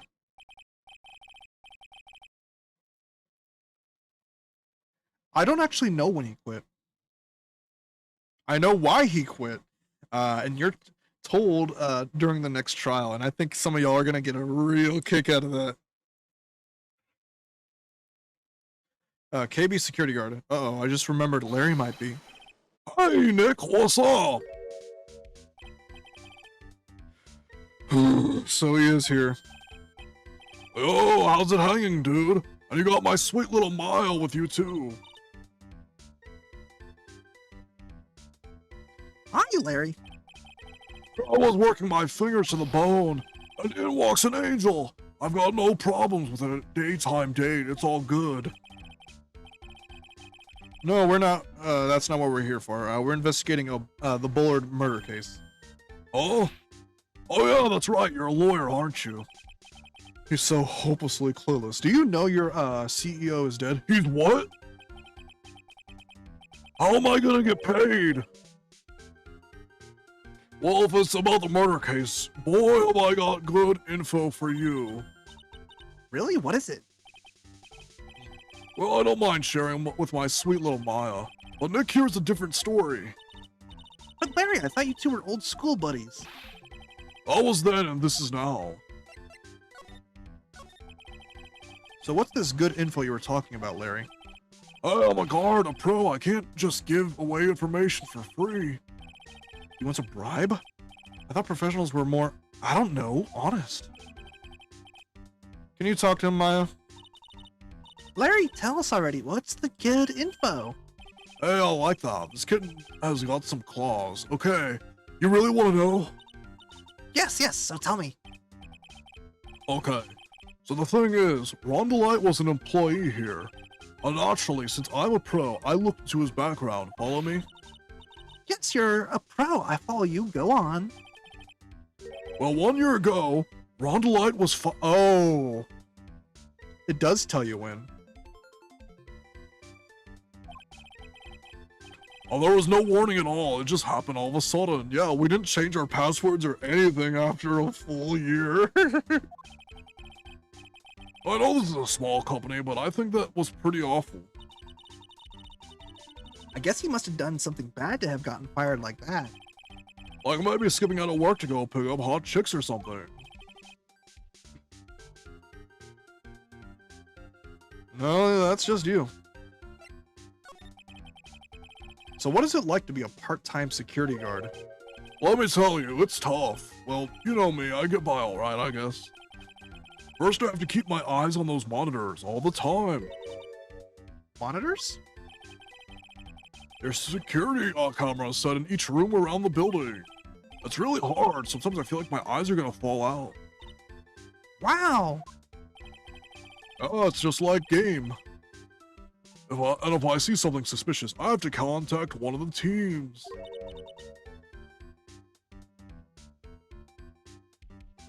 What teams? That would be really funny. The security teams for this company, they're supposedly the best in the business. But I'm no amateur either, so if it's something small, I don't bother calling them. So in other words, you basically watch TV screens all day. You're like Freddy Five Night. You were in this office when the murder took place, weren't you? Oh, why do you say that? This is just a part-time job for me, and I can't operate the equipment, and I'm dumb. Even if it is part-time and you are dumb, you're still in charge of security here. Hey, give me a break. Don't try to pin the whole thing on me. That's not fair. Huh? I don't think you can expect someone like him to take on any responsibility. Anyway, the point is here that you were here that night, right? No, I totally wasn't. Oh no, I knew something smelled bad, and it was the butts after all. Well, it's like I always say, that was then and this is now, okay? I'm gonna say it, I think Kane Bullard deserved to die. It's like I'm gonna have to break his psych locks after all.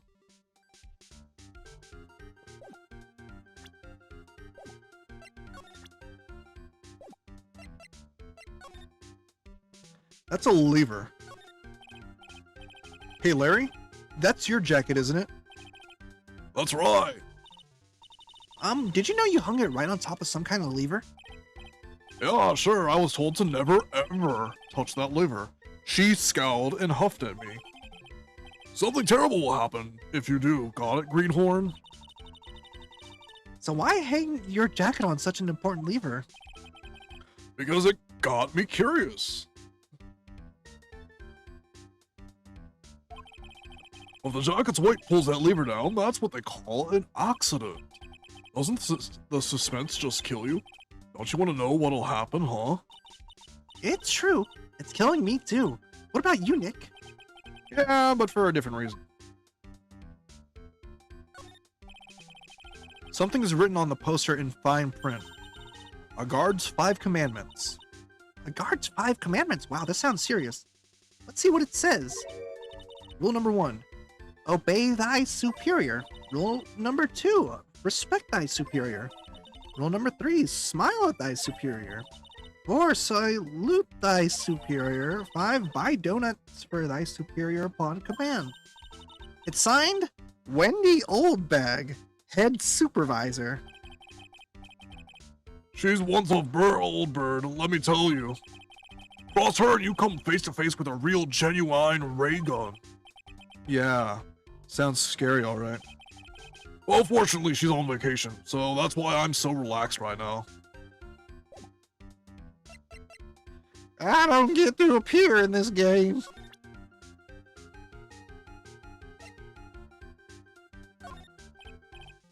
Here, Larry, there's something I want you to look at. Hey, Nick, I told you I'm a pro, and don't you interrupt a pro when he's working. I don't have time to sit and chat with you, alright? Oh, is that right? Oh, naturally, I got time for you, though, Maya. We're gonna have to squeeze this guy if we want to get more info out of him.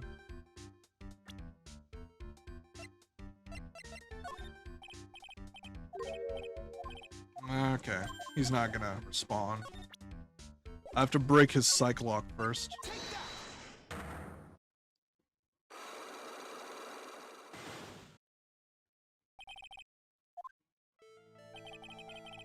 On the night of the crime, were you working hard like you were supposed to? What? Of course I was. Why wouldn't I have been? But didn't you sneak out of work just yesterday to see Mr. Light? Oh, but that was that, and this is this. Is there any chance that you snuck out of work last night, too? Never. I didn't sneak out. I tell you what. I'll even bet you $1. $1? Wow, now that's confidence. What's with that drenched in the rain puppy look on your face? Do you have evidence that I left my position, or are you just pulling my chain? Oh, I do not have evidence.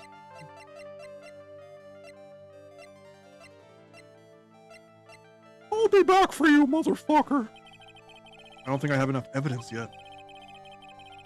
I should investigate and gather some more clues before I try again.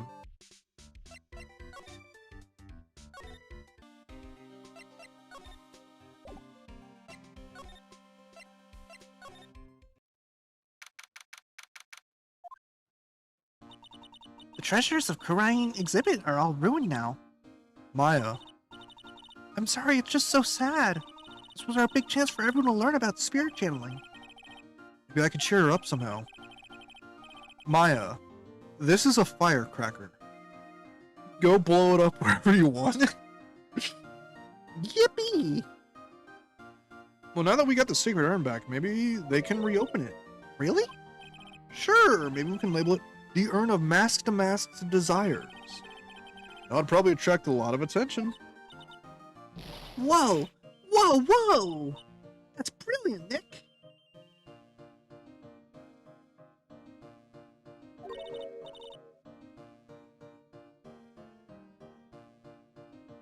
Or maybe not. And we could clean up and be filthy rich. Woohoo! Well, that was surprisingly easy. Adrian, are you here? Oh, yeah, it's you, Mr. Right! Miss Andrews, what's she still hanging around here for?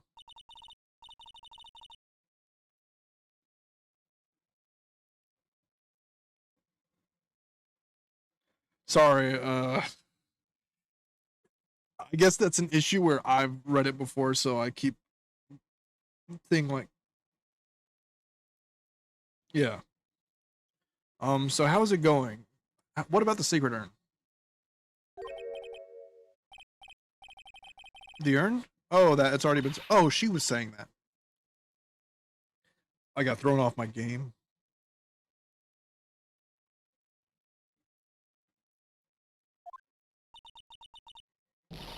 Taken care of? Do you mean it's been found? Yes, it was brought in during the trial today. Oh, really? You guys really all the greatest, Mr. Wright? Mr. Wright had nothing to do with it. It was Master Mask's wife that found it. Well, anyway, I'm so relieved.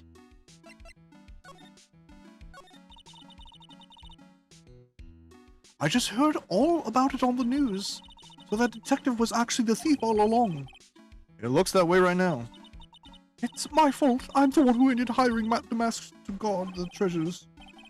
Don't blame yourself. You were just doing your job. Hey, Nick, if she wants to apologize, you should let her. So, when was it that you hired Detective Atme again? About 20 days ago. And when was it that Mask to Mask's calling card arrived? That was about 10 days ago. So he sent a calling card to the very place he was hired to guard. I guess that's it then. Detective Atme must have really wanted the Sacred Urn after all. I guess so. What? So Master murdered someone as well? Well, that's how things look right now. Yes, but I thought that he was here stealing the urn at the time. Well, we're talking about a criminal mastermind, so anything is possible. Nick, let's get down to business already. On the night of the theft, did you notice anything suspicious about Detective Atme?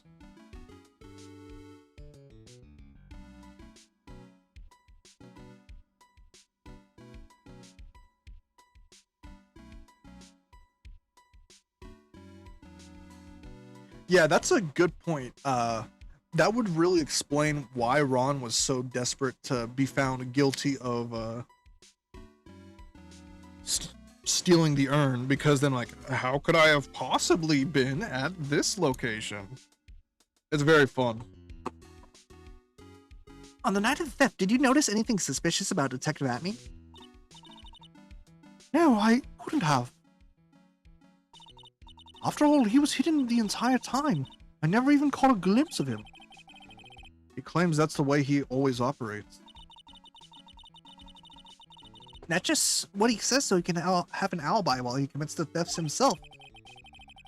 Yeah, he was caught in the crime scene photo dressed up as Mask to Mask pretty well. I'm so glad you got your Sacred Urn back. Yes, but there's still something that bothers me about it. What is it? I'm not exactly sure. Somehow the urn that came back seems different. Really? You wouldn't know anything about that, would you, Miss Andrews? No, I don't know anything. Oh, why would I?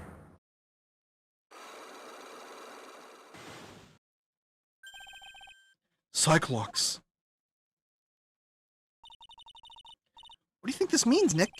It means the person that holds the secret to the mystery of the Sacred Urn is our very own Miss Andrews. Adrian, we are about to traumatize you again. This is the camera and computer that Detective Atme set up, huh? That's what he said. And yet he still let it take a picture of him. I guess he's not as smart as he pretends to be. The camera belonged to Lordly Taylor, so he knew he couldn't tamper with it. So then why would Mask to Mask allow that to happen?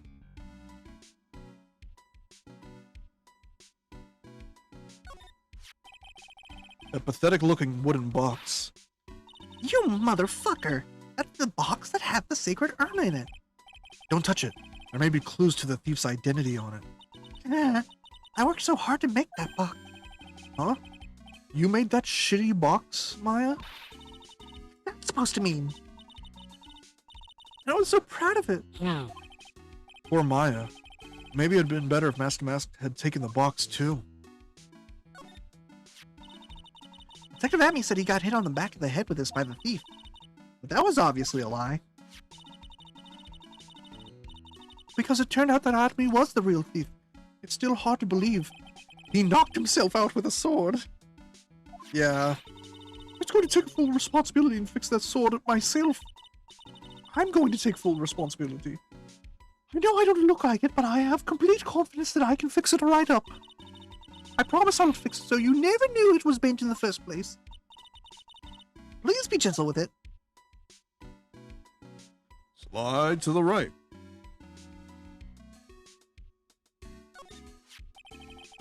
Statue wasn't where it is now when we first came here, right? Yeah, it was right next to the door, wasn't it? Well, if someone moved it, it was probably Mask to Mask. Maybe he didn't like being watched by Mistigami while he stole the urn. Hey, cut it out. You're giving me the creeps with that kind of talk. With that kind of talk. It looks to me like it's been dry for several days. There's something suspicious about this paint mark. Bottom left part of it is shaped oddly, and it's shockingly pink. We'll see how the color of the paint is in any way important. Looks like the door to the actual storeroom. I can see lots of big boxes and stuff back there. I guess that's where they were keeping the sacred urn.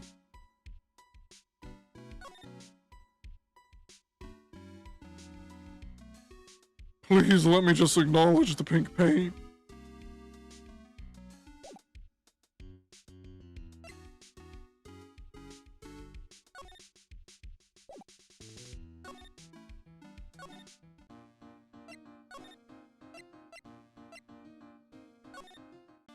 Yeah, that's an issue with the game where it won't let you connect those 2 points sometimes until the game wants you to connect it. Detective Gumshoe, about this right. Sorry, it's hard to believe, but there's a limit to how much my brain can hold. I've got 2 ears and 2 eyes, and I only got 1 brain. I can see your eyes and the ears, but the jury is still out on the Phoenix. Hey, Nick, if you have something to say, just come on and say it out loud. This must be the CEO's desk. It's a lot simpler than I would have thought. Hey, that looks like a super soft chair. Let me try it out just for a second. Ooh, nice. I feel just like a CEO.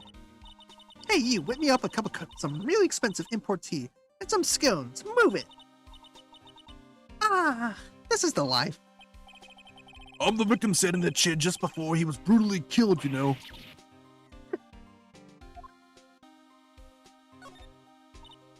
Yeah, we did a luminol test. You wouldn't fucking believe how much blood is on that thing. Wow, look at that huge framed photo. Tall mountains rising majestically against a dark and cloudy sky. There's a title written at the bottom of the photo. The greatest sunrise in my life. This is it? This was his best sunrise?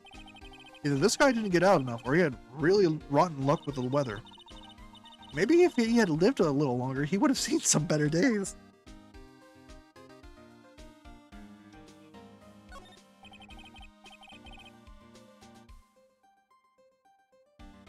Yes. I lied about the first day. This turned into a murder case.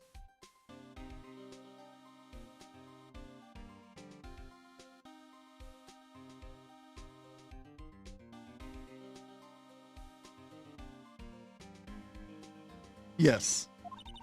Check out this binder. Leave the heavy lifting to me, Nick. Reading a file isn't exactly back-breaking work, just a little hard on the eyes. There is a game in the series where the cases are extremely connected, but the evidence does not carry over until it absolutely needs to. My favorite case in the entire series, there is a line of dialogue called "Got a lot of evidence." And I'm going to bring that up when we eventually get to that game. And yes, it was the region locked one. Oh. What did you find out, Nick? This file, it's not about any sort of security operations or anything. This huge file is all about Mask to Mask. It's filled with info on him. What? What kind of info? It's filled with incredibly detailed information about his methods and the crime scenes.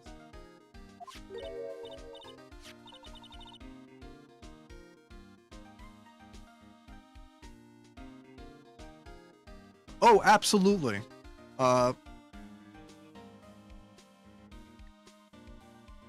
That's why I prefer this case as opposed to the next one. Because you also know who the criminal is, but you don't get bait and switched. The bait and switch of this case, one, it really makes Godot look a lot more competent than some of the other cases.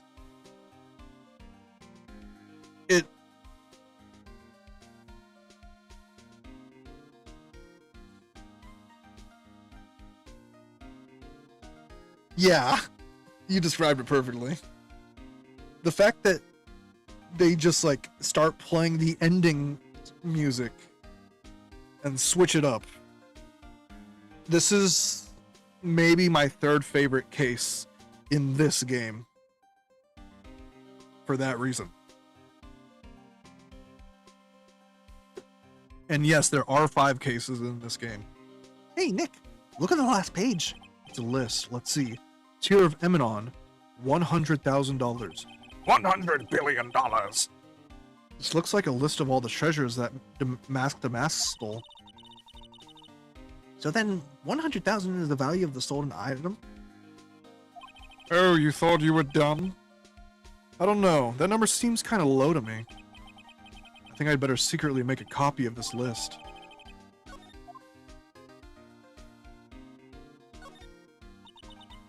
This rope, you think it fell out of the safe when it was opened? I don't think so. So you mean... Yeah, I think the string shows where and how the corpse was lying. You mean... the victim, he was killed by being crushed by the safe door? She can't be serious, can she? You're a fucking dick, Phoenix.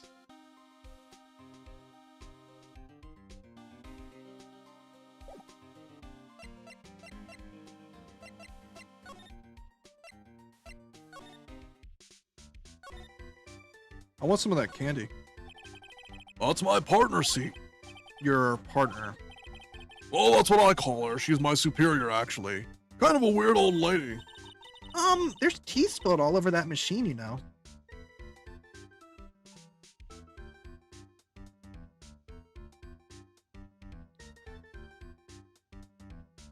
Slick, I have to screenshot that that joke for no reason.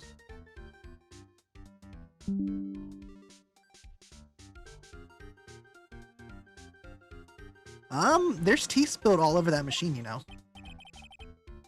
Oh, don't worry about it.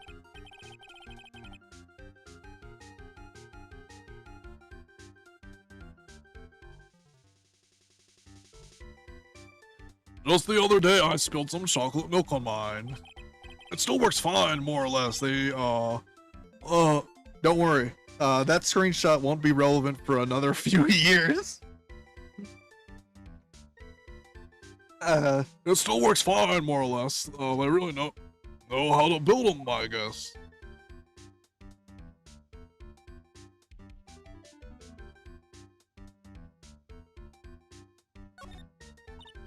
Wow! Take a look at these things here. Hey, Larry, what are they? Did you say, Man, not like I have to know what they are to do my job.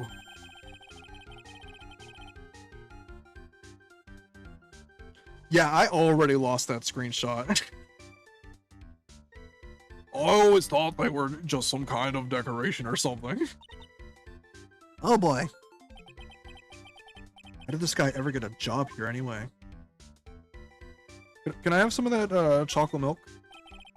Those screens there show what's going on over the building. Yeah, I know. The milk. And it's my job to keep a steady eye on them. All of them. I wouldn't sound so smug if I were you. Can you watch regular TV on those too? If anyone would sit here and watch TV instead of working, it's Larry. I'm a pro, okay? Besides, you can't get regular TV on it. And how do you know that, Larry? Because that was my first bit of investigation, if you know what I mean. I know what you're thinking. It was a professional investigation, alright?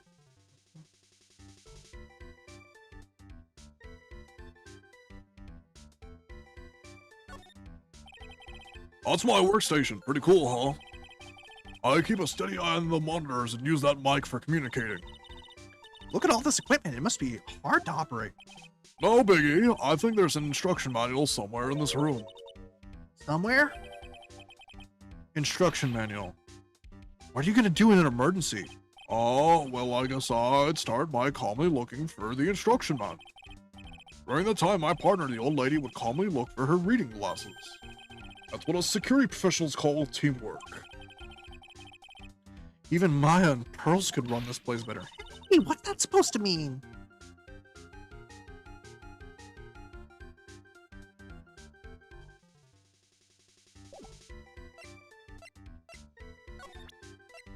Okie dokie. Hey, Larry, do you know about this? Nope.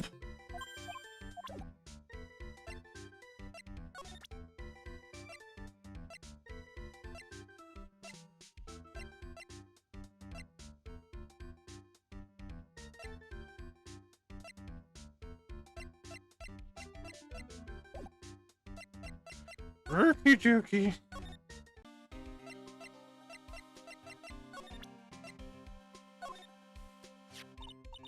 So about this. Oh, what's that? Hey, wait a minute, Maya. What's wrong? We copied that data without permission, and we don't show it to him. He might get mad at us. So, what are you two whispering about? I just want to show you my badge. Okay. Oh, it's nothing. It's just my billfold. It's a pretty thick billfold you got there, pal. No, I really want you to show it to me.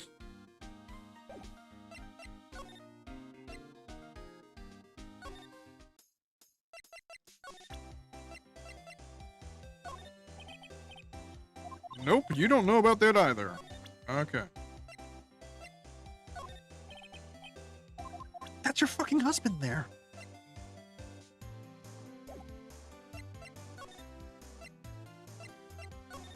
Are you back yet? Nope.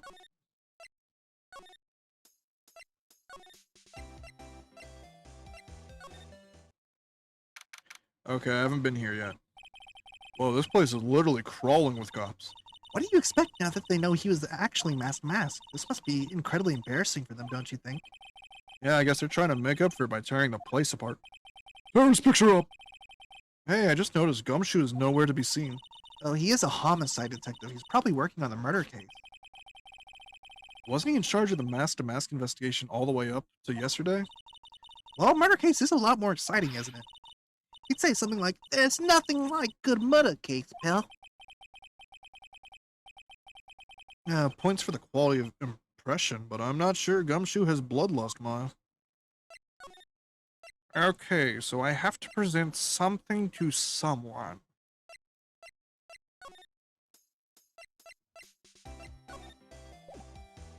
No more dialogue for you.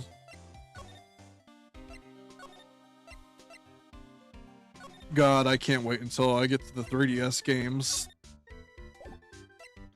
The movement system is so much better.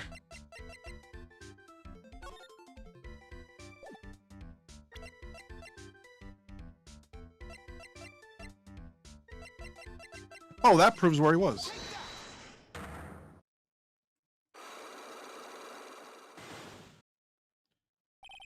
Okay, there's gotta be a way to skip past this faster.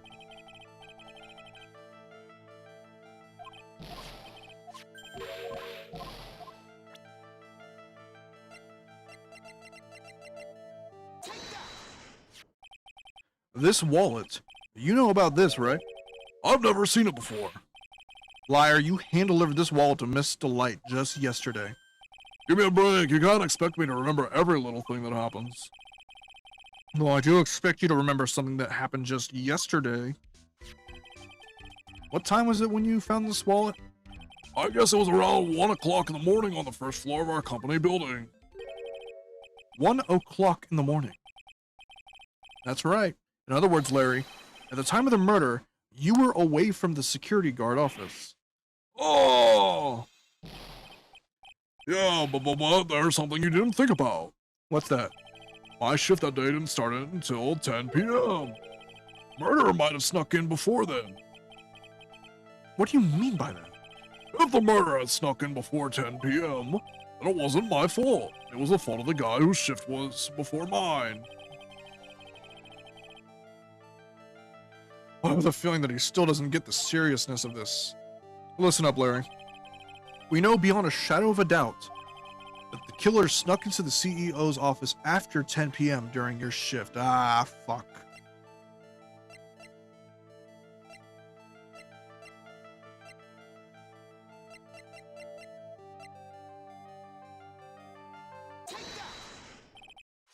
Larry, when you use this keycard, does it leave a record?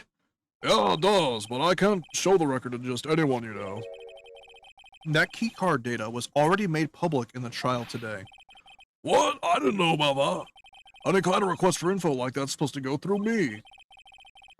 Boy, does that sound a bit arrogant coming from a part-time guard. Anyway, according to the data, the door to the CEO's office was opened with this card.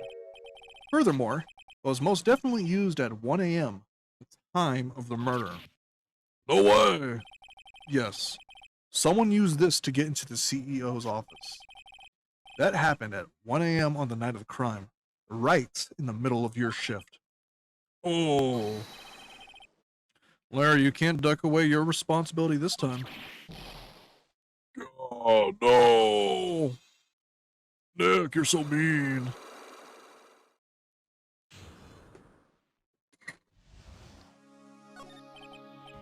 Oh, I knew it. It's all my fault. It's my fault that the boss was killed. My fault.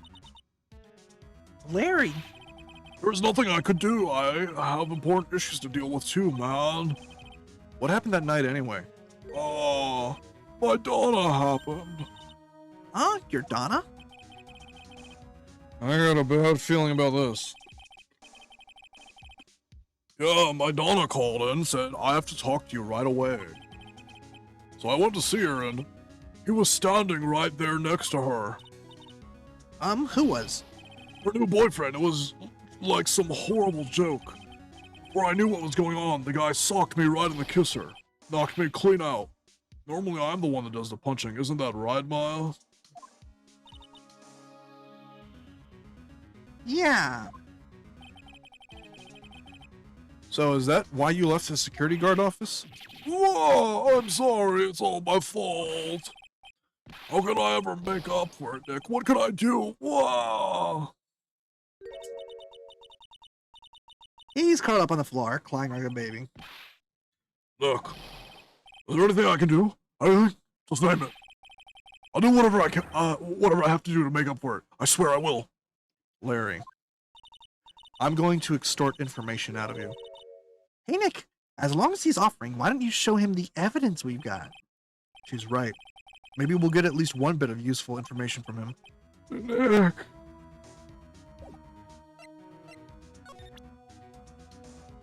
Okay. Let's see that straight Larry dialogue. I'm really sorry, Nick. I swear I want to change my ways. Well, the thing is, I just don't have any interest in men. This guy really needs to get his mind out of the gutter. Larry's your stereotypical guy, all right. I skipped a piece of dialogue in there. I want to change my ways, but the thing is... Oh, I didn't skip any dialogue. Okay, straight Larry.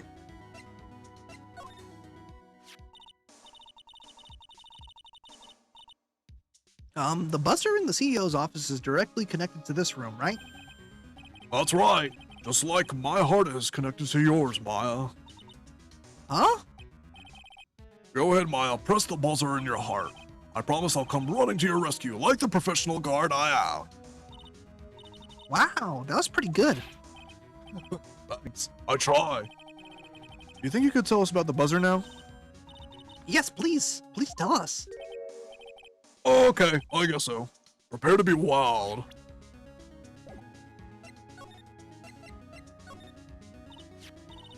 I actually pressed this buzzer earlier. Yeah, I heard it. So that was you, huh? You're security guard, aren't you? Why didn't you come to the CEO's office? Well, this is the third floor of the basement. The CEO is on the first floor. I thought it would be a good idea to, adopt a wait-and-see approach. Plus, there's a police detective here, right? I just didn't think it was necessary. It's as if he's trying to win an award for the laziest person on the planet. Let's get back to talking about the night of the murder, okay? Is it true that the buzzer didn't go off that night?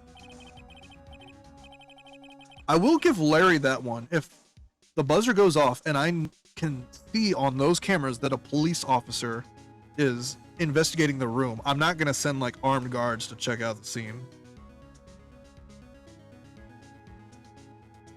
Freeze! I'm just investigating the scene, pal. There must be a record, right? You must have had to look at it, right? Of course I did. I couldn't possibly have made a mistake either. Do you think you could take just one more look for me, pretty please? Oh, okay. I just can't say no to you, Maya. What do you think, Nick? He's probably right. I don't think even Larry could make a mistake like that. Oh, no! What is it? What's wrong? I made a mistake. But how? It can't be. It's impossible. Okay, enough already. What about the records? That night, it went off just once in the morning. At around 1 a.m. Oh. You're in trouble now when the security guard arrives. From hearing this buzzer, you're in trouble. Oh, am I now? And Larry's there, like, texting on his phone in the restroom. 1 a.m. That's when the murder happened. Really? Are you serious? That's terrible. It can't be. Buzzer went off once at 1:02 a.m. on October 12th in the CEO's office. I was just smoking weed at the time of the thing. I don't know what happened at all. I believe that.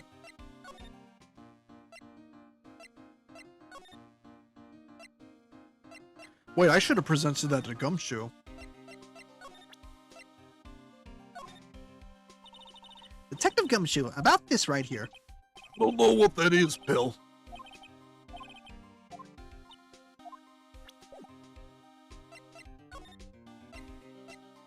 Okay.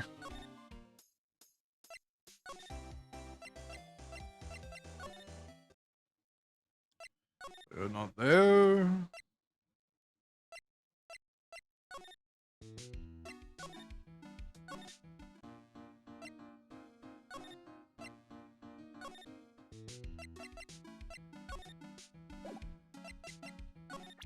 She wouldn't know about this, would she? I'm sorry, I don't know what that is. I'm not involved in that.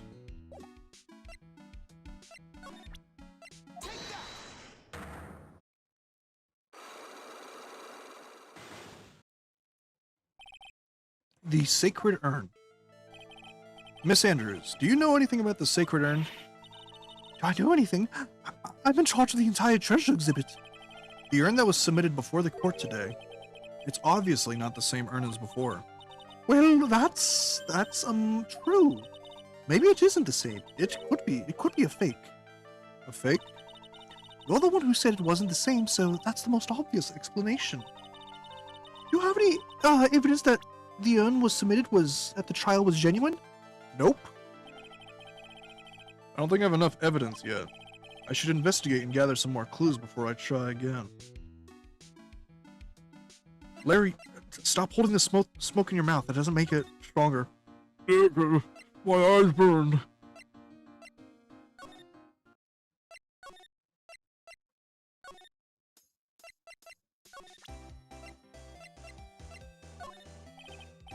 Excuse me, but would you look at this? Nope. Okay.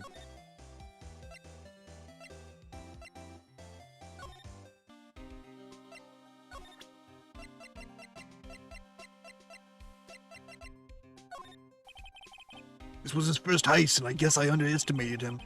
I was sure I was going to get him, so I was careless and lost the info on the witness.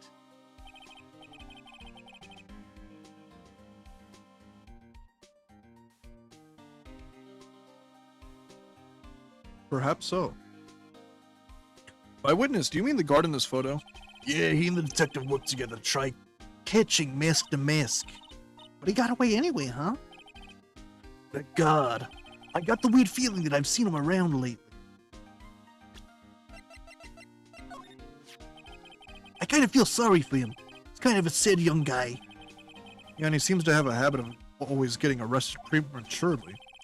Well, just my personal opinion, but I think the police should have investigated the whole thing more carefully.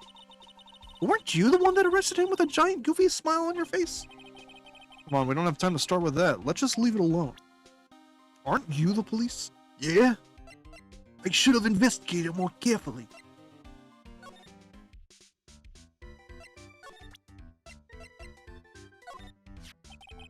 You guys have really made me reflect on the way I've been living. But the only problem is that... That's not his voice. But the only problem is that with all this reflecting, where's the time for love?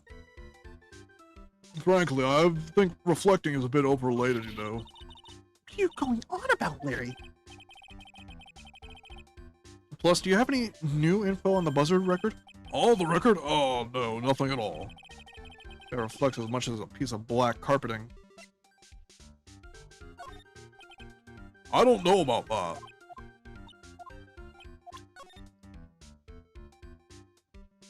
Oh.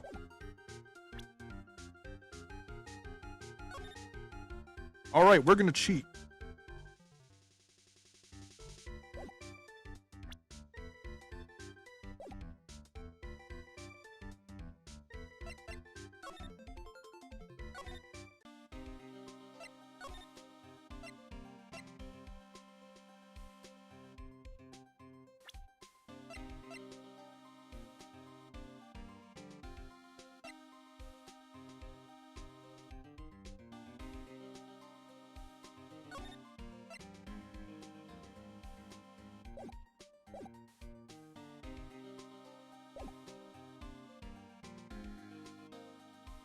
Okay, cheating did not work.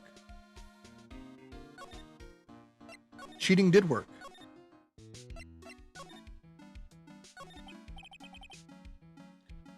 So what do we do now? Isn't it obvious? We should get out and investigate the murder.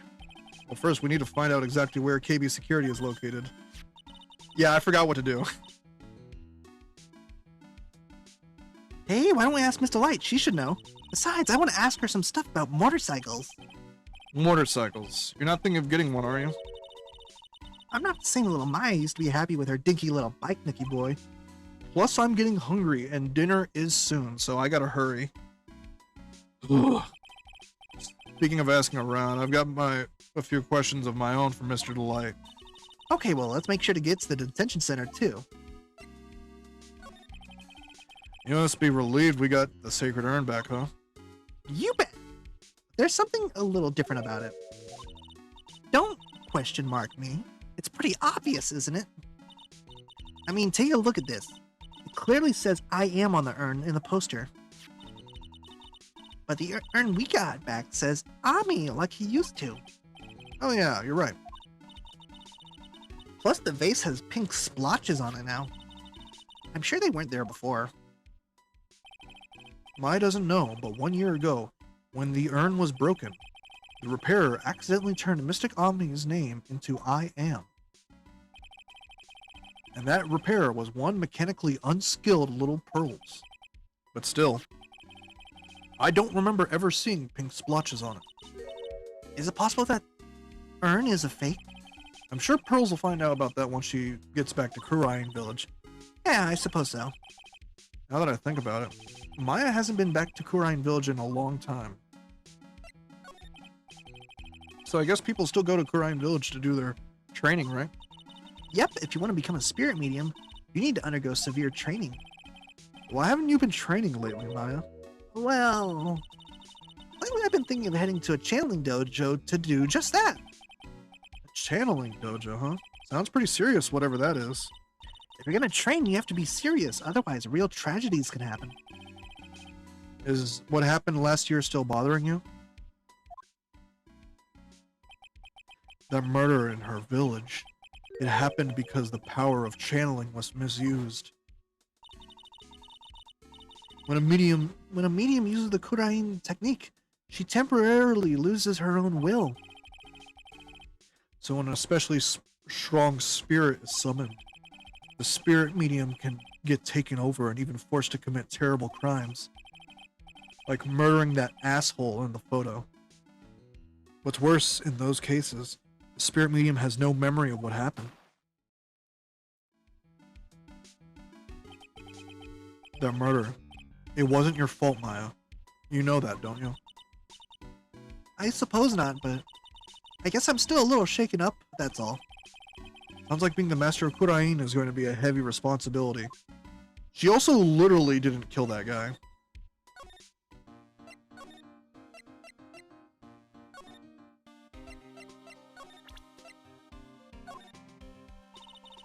Detective Gumshoe, tell us more about Mr. Shane Bullard. Bluebard. That's Kane Bullard, not Shane Bluebard, pal. Oh yeah, the victim in this case just doesn't make much of an impression on me. Well, you were the victim up until Mr. Bullard was found dead. Yeah, and his body wasn't discovered until this morning. Anyway, we don't have enough information yet. Can you help us out? Sorry, I'm actually a little confused myself. For some reason, I'm just blabbering like an idiot right now. Okay, Nick. I have a chance to get more info about the victim, so hurry up and ask.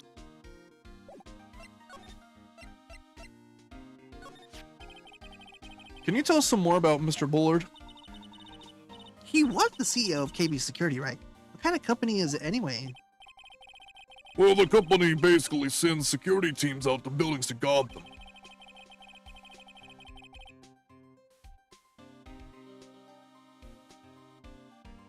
No, there isn't. They were going to fully prosecute Maya as if because it was her body that killed the person.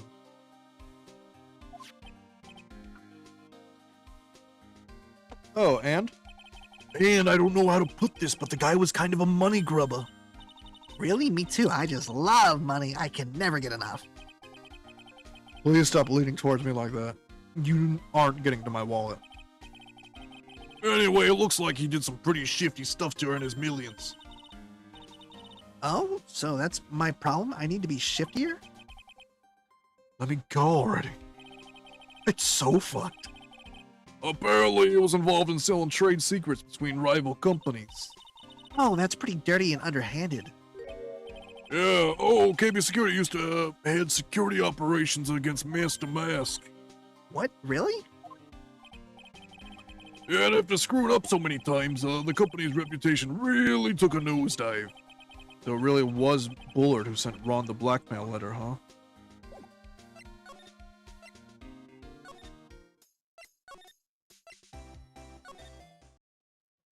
There we go.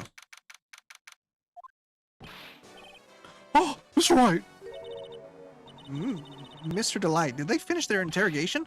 Yes, but don't leave me alone anymore. Mr. Delight, you lied to us before, didn't you? Well, you see... On the same night, the sacred urn was stolen from Lordly Taylor department store. A blackmail letter you got summoned you to KB Security to hand over some money. And then, that's where the CEO, Kane Bullard, was murdered. But there's only one Ron Delight, am I right? So the only question is, where were you that night? This time I want to hear the whole truth. Your life depends on it. Okay.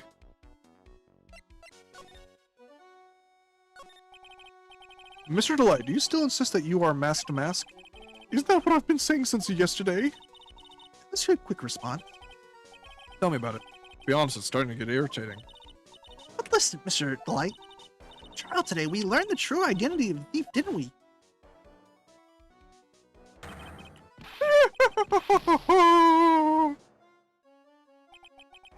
Take a look, everyone. Unable to find a rival worthy of my genius, I was forced to create one by myself. The tragic clown. I guess it's true. I wasn't the one who stole that urn. Of course not. After all, you were at KB Security at the time. So when the person dressed up as Mask to Mask in this photo, it's gotta be Detective Atme. So that night, you didn't go to Lordly Taylor, you went to KB Security, right? Yes, I went to KB Security at the time. The blackmail note I said I should. Alright, what happened next? Well, I used to work there, so I knew where the CEO's office was. I knocked, but there was no answer. So then I used the key card to unlock the door. That's probably when he dropped his wallet. When I went into the CEO's office, someone was in there.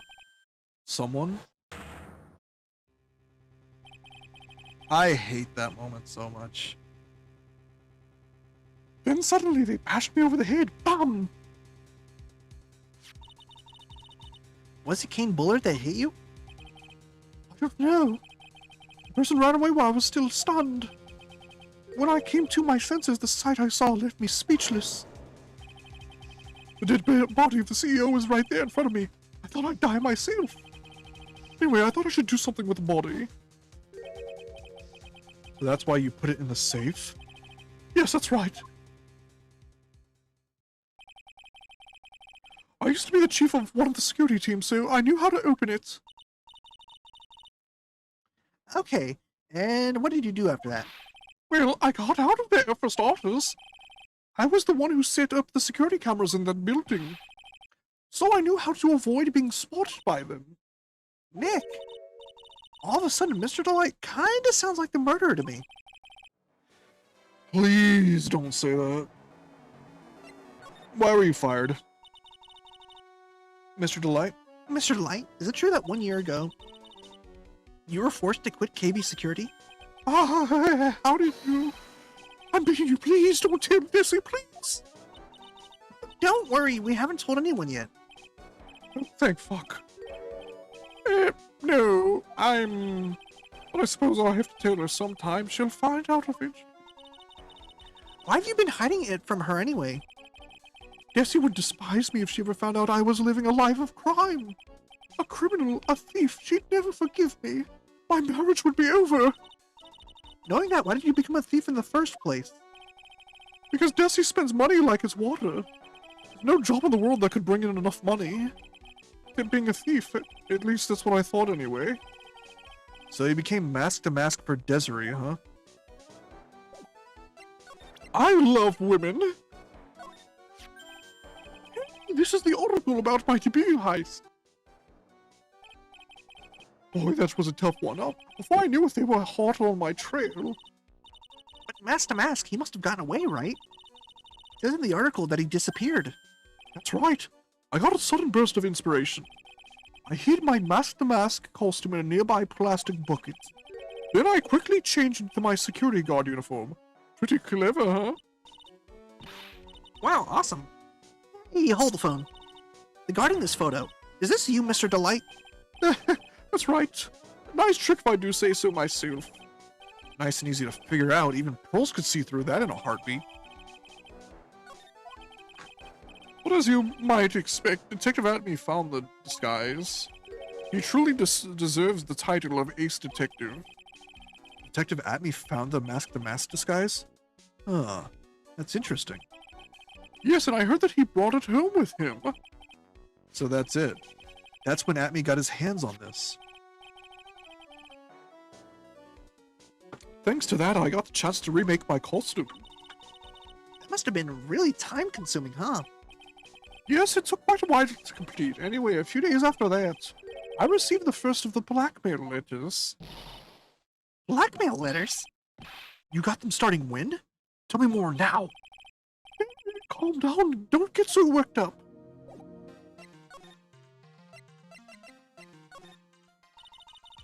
This blackmail letter, is this the first one you got? No, of course not.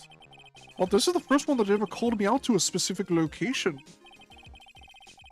So, did you start receiving blackmail letters after this incident? Yes, just a few days after the Tear of Eminon heist. That first letter, it said, "I know you did it." So someone found out about your true identity just like that? It's not easy being a master thief, you know. I've got proof that it was you, so give up. It went on to say. So in the end, I had to give up the treasure I went through all that trouble to steal. Is that right? Hey, hang on a second. What do you mean you had to give it up? Oh, don't worry.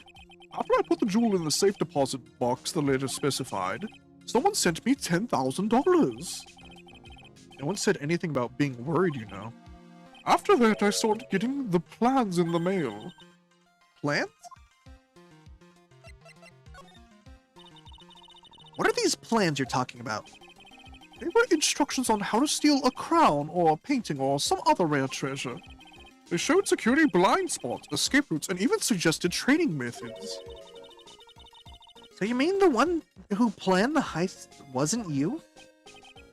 No, it wasn't. I only planned the very first one. After that, I received plans from some very kind person. Incredibly detailed plans. Sounds like Mr. Delight is thankful to the person that was blackmailing him.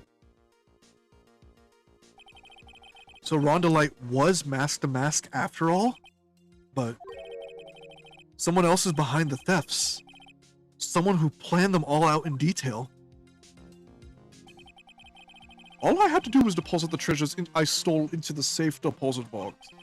Then I just waited for the cash to come in the mail. You try not to look so gleeful about it? So you went after the sacred urn because of one of those plans too? Well, see, truth is, I've never seen the urn.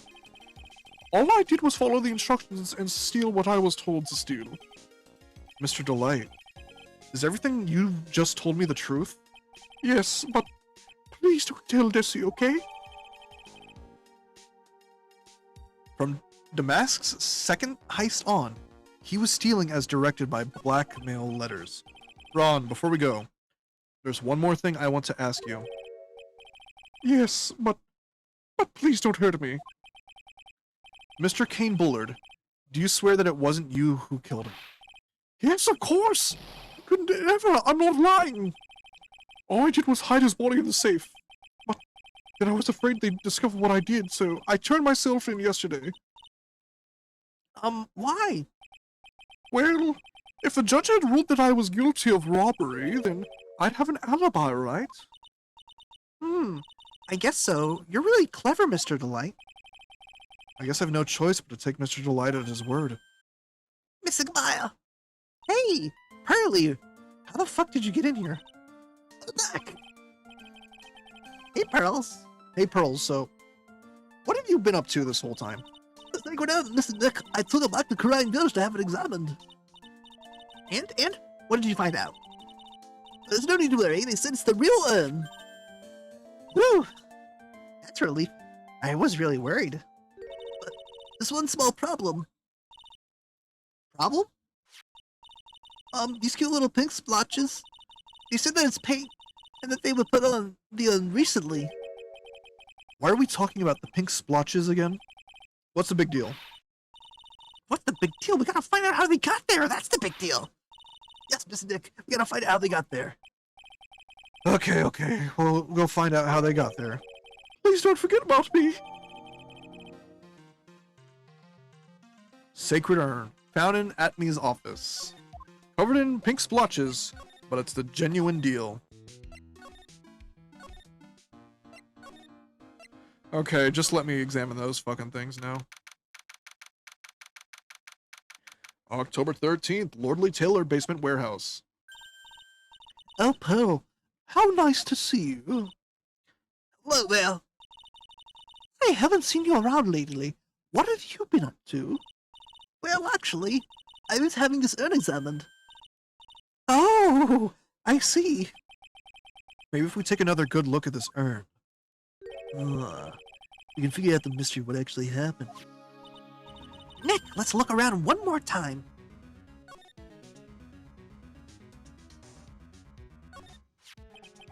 This box, there's something about it that's bothering me.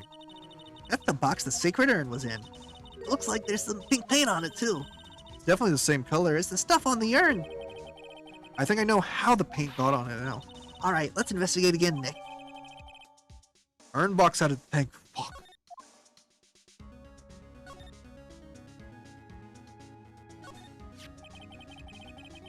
Looks to me like it's been dry for several days.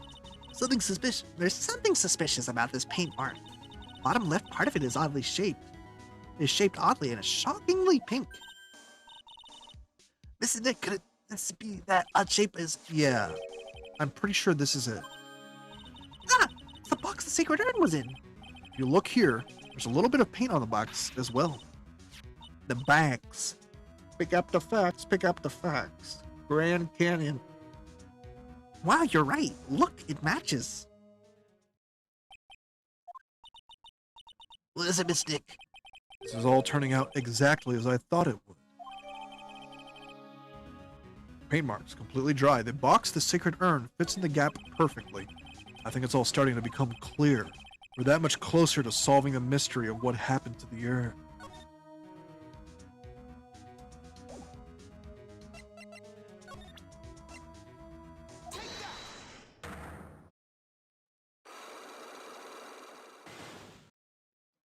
Yeah, Miss Andrews, do you know anything about the sacred urn? Do I know anything? I'm in charge of the entire treasure exhibit. The urn that was submitted before the court today, it's obviously not the same urn as before. Well, that's true. Maybe it isn't the same. It could be a fake. Fake? You're the one who said it wasn't the same, so that's the most obvious explanation. Do you have any evidence that the urn that was submitted at the trial was genuine? Sorry to break it to you, but the urn is the genuine article. Pearls went back to Kurain village and had it examined. Is that right? That's nice, but I don't see how. What she discovered was that the urn had been broken. Again. Did you say again? Miss Nick, you motherfucker! Yes, it was broken once a year ago, and now it looks like the same thing has happened. Quite recently, too. Recently? Are you saying the urn was broken recently? Yes, that's exactly what I'm saying. Why do you think it was broken recently? How do you know?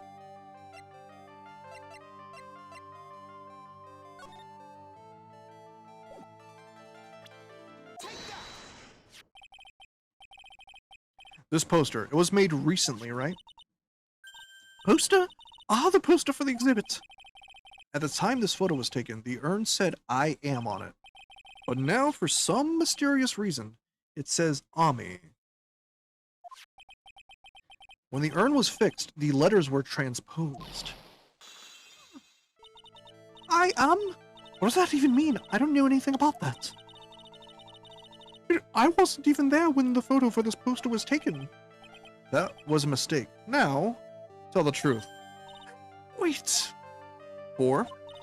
Even if the urn was broken, I had nothing to do with it. Huh? Yes, yeah, that's it. It must have been one of the people at the photo shoot. They probably dropped it. I'm sure that's what happened. Looks like she's not going to give up that last Cyclops so easily. Do you have any proof the urn was broken here at Lordly Taylor?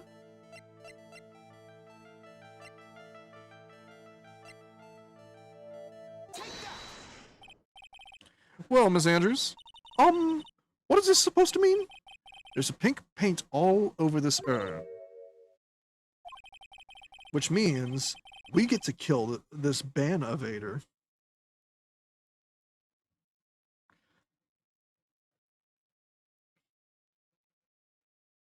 It didn't let me... I was supposed to delete the message.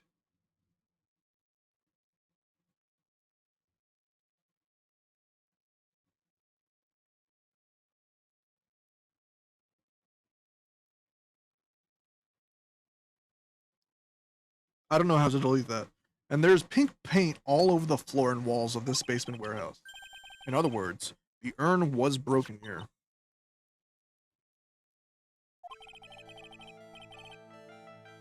You can't weasel out of this one, Miss Andrews. What?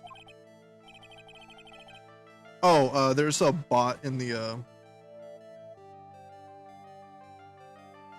Oh, that's restricted. Y'all can't see that.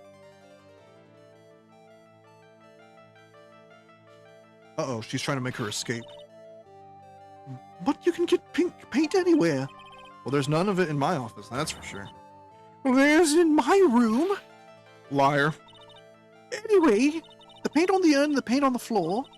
There's no proof that it's the same paint. This is getting ridiculous. Proof linking the paint on the urn to the paint on the floor is the box. This box. The urn was stored in this, right? Yes, that's right. Well, there's pink paint on this box as well. Ah, I think you already know where I'm going with this, don't you? yes, more or less.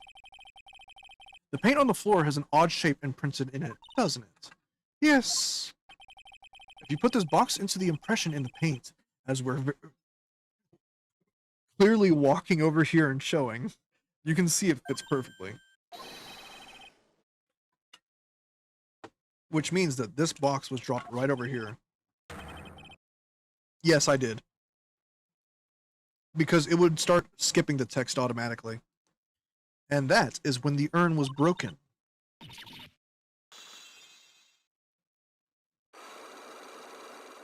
That would be pretty funny.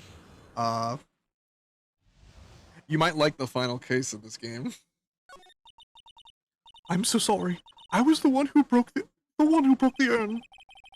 Boy, does this make me feel like some sort of evil school teacher. I'm a terrible person. Not only did I break it, I tried to hide what I did.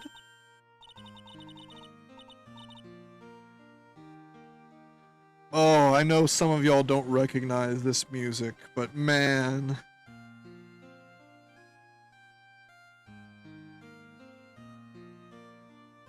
This brings back memories for me. Well, that's not so hard to understand, is it, Pearly? Not at all. I know just how she feels. It happened about 2 weeks ago, just after the poster photo was taken on the same day the urn arrived here. I thought I'd put it away down here for safekeeping. I was carrying it in the box. I've drawn Miles in this pose before. When I tripped on a paint can and lost my balance, the box I was carrying crashed to the ground. I heard a terrible noise and I thought my heart was going to stop. During the worst, I opened the lid of the box and that's when it happened. The broken piece of the urn fell out of the box and landed right in the paint. I was in shock. I let out a huge scream. I can totally see how that could have happened. Yeah, as clumsy as she is, I'm sure Maya understands. I knew it was the most important treasure in all of Korean village. I tried as hard as I could to fix it. Fortunately, the shards were pretty big. That's when I am got changed to Ami. I didn't know how it was originally written, but any sane person fixing it would have assumed it said Ami. Any sane person who can read. Any sane person? Really? Oh, Pearls. She said she wasn't very good at spelling. Anyway, I put the urn into the storeroom and no one had seen it since then. Sacred urn updated in the court record. Repaired by Adrian Andrews 2 weeks ago, then replaced in its box. Kept out of sight. But there's something I don't get. When we first came here, I didn't see any paint stains. Well, that's because it was so ugly and embarrassing. I used the golden statue to cover it. The Ami Faye statue. Aha! The first time that we came down here, it was on the night the sacred urn was stolen. Oh, true. But Mr. Nick, there's no paint marks on the walls or floor of the warehouse when we were here. Well, there's a good reason for that. On the day of the crime, around noon, that golden statue just happened to arrive from the mountain training hall. And? I realized the statue would be the perfect size for covering up the paint stains. That's why I put it where you first saw it. I see. That makes perfect sense. But there's one thing I still find strange. What is it, Pearl? The day after the urn was stolen, we came here again. At the time, the statue had been moved and the paint was clearly visible. She's right about that. Well, Miss Andrews? Huh? What? I don't know anything about that. I placed it there to cover the paint, so why would I move it again? Well then, who was it? Who would have done it and why?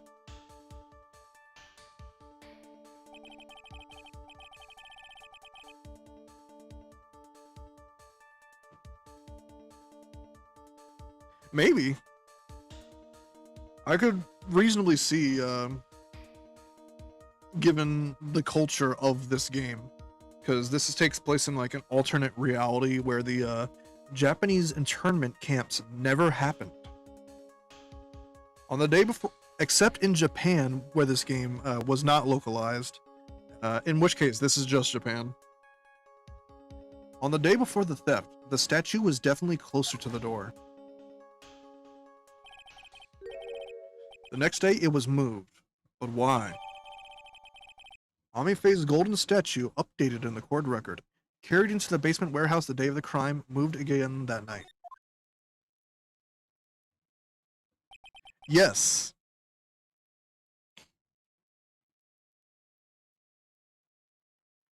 It looks like there's some connection between the sacred urn and the murder case. Why? Why do you think so, Nick? Because that night, the real thief, Rhonda Light, was at KB Security. So then why did another mask-to-mask show up here? A lot of different things are pointing to one unidentifiable fact. One undeniable fact. The murder trial is starting tomorrow, but it looks like that thief is going to be making another appearance. To be continued.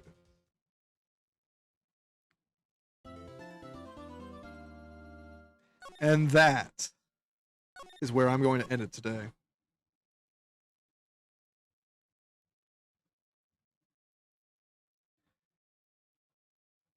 We'll bring some music back, not that one.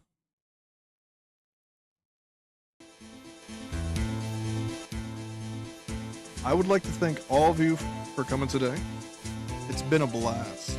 Let me see if I can raid to anyone.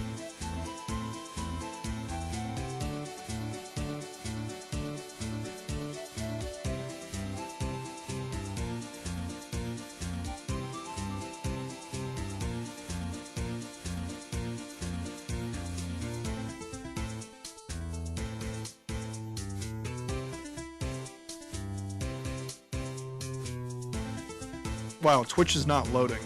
Never mind. You're raiding at the end of the stream?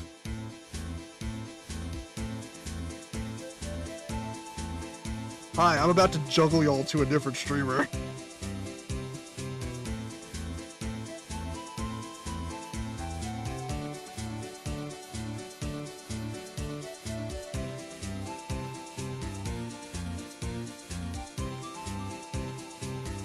There it is, it finally loaded. So I have a friend, Sauce Deputy, who, I can't see what he's streaming.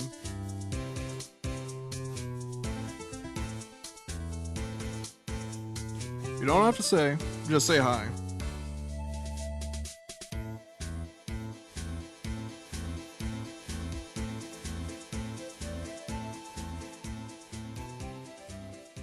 I would like to thank all of you for showing up today. And have a blast. If it will let me click on it.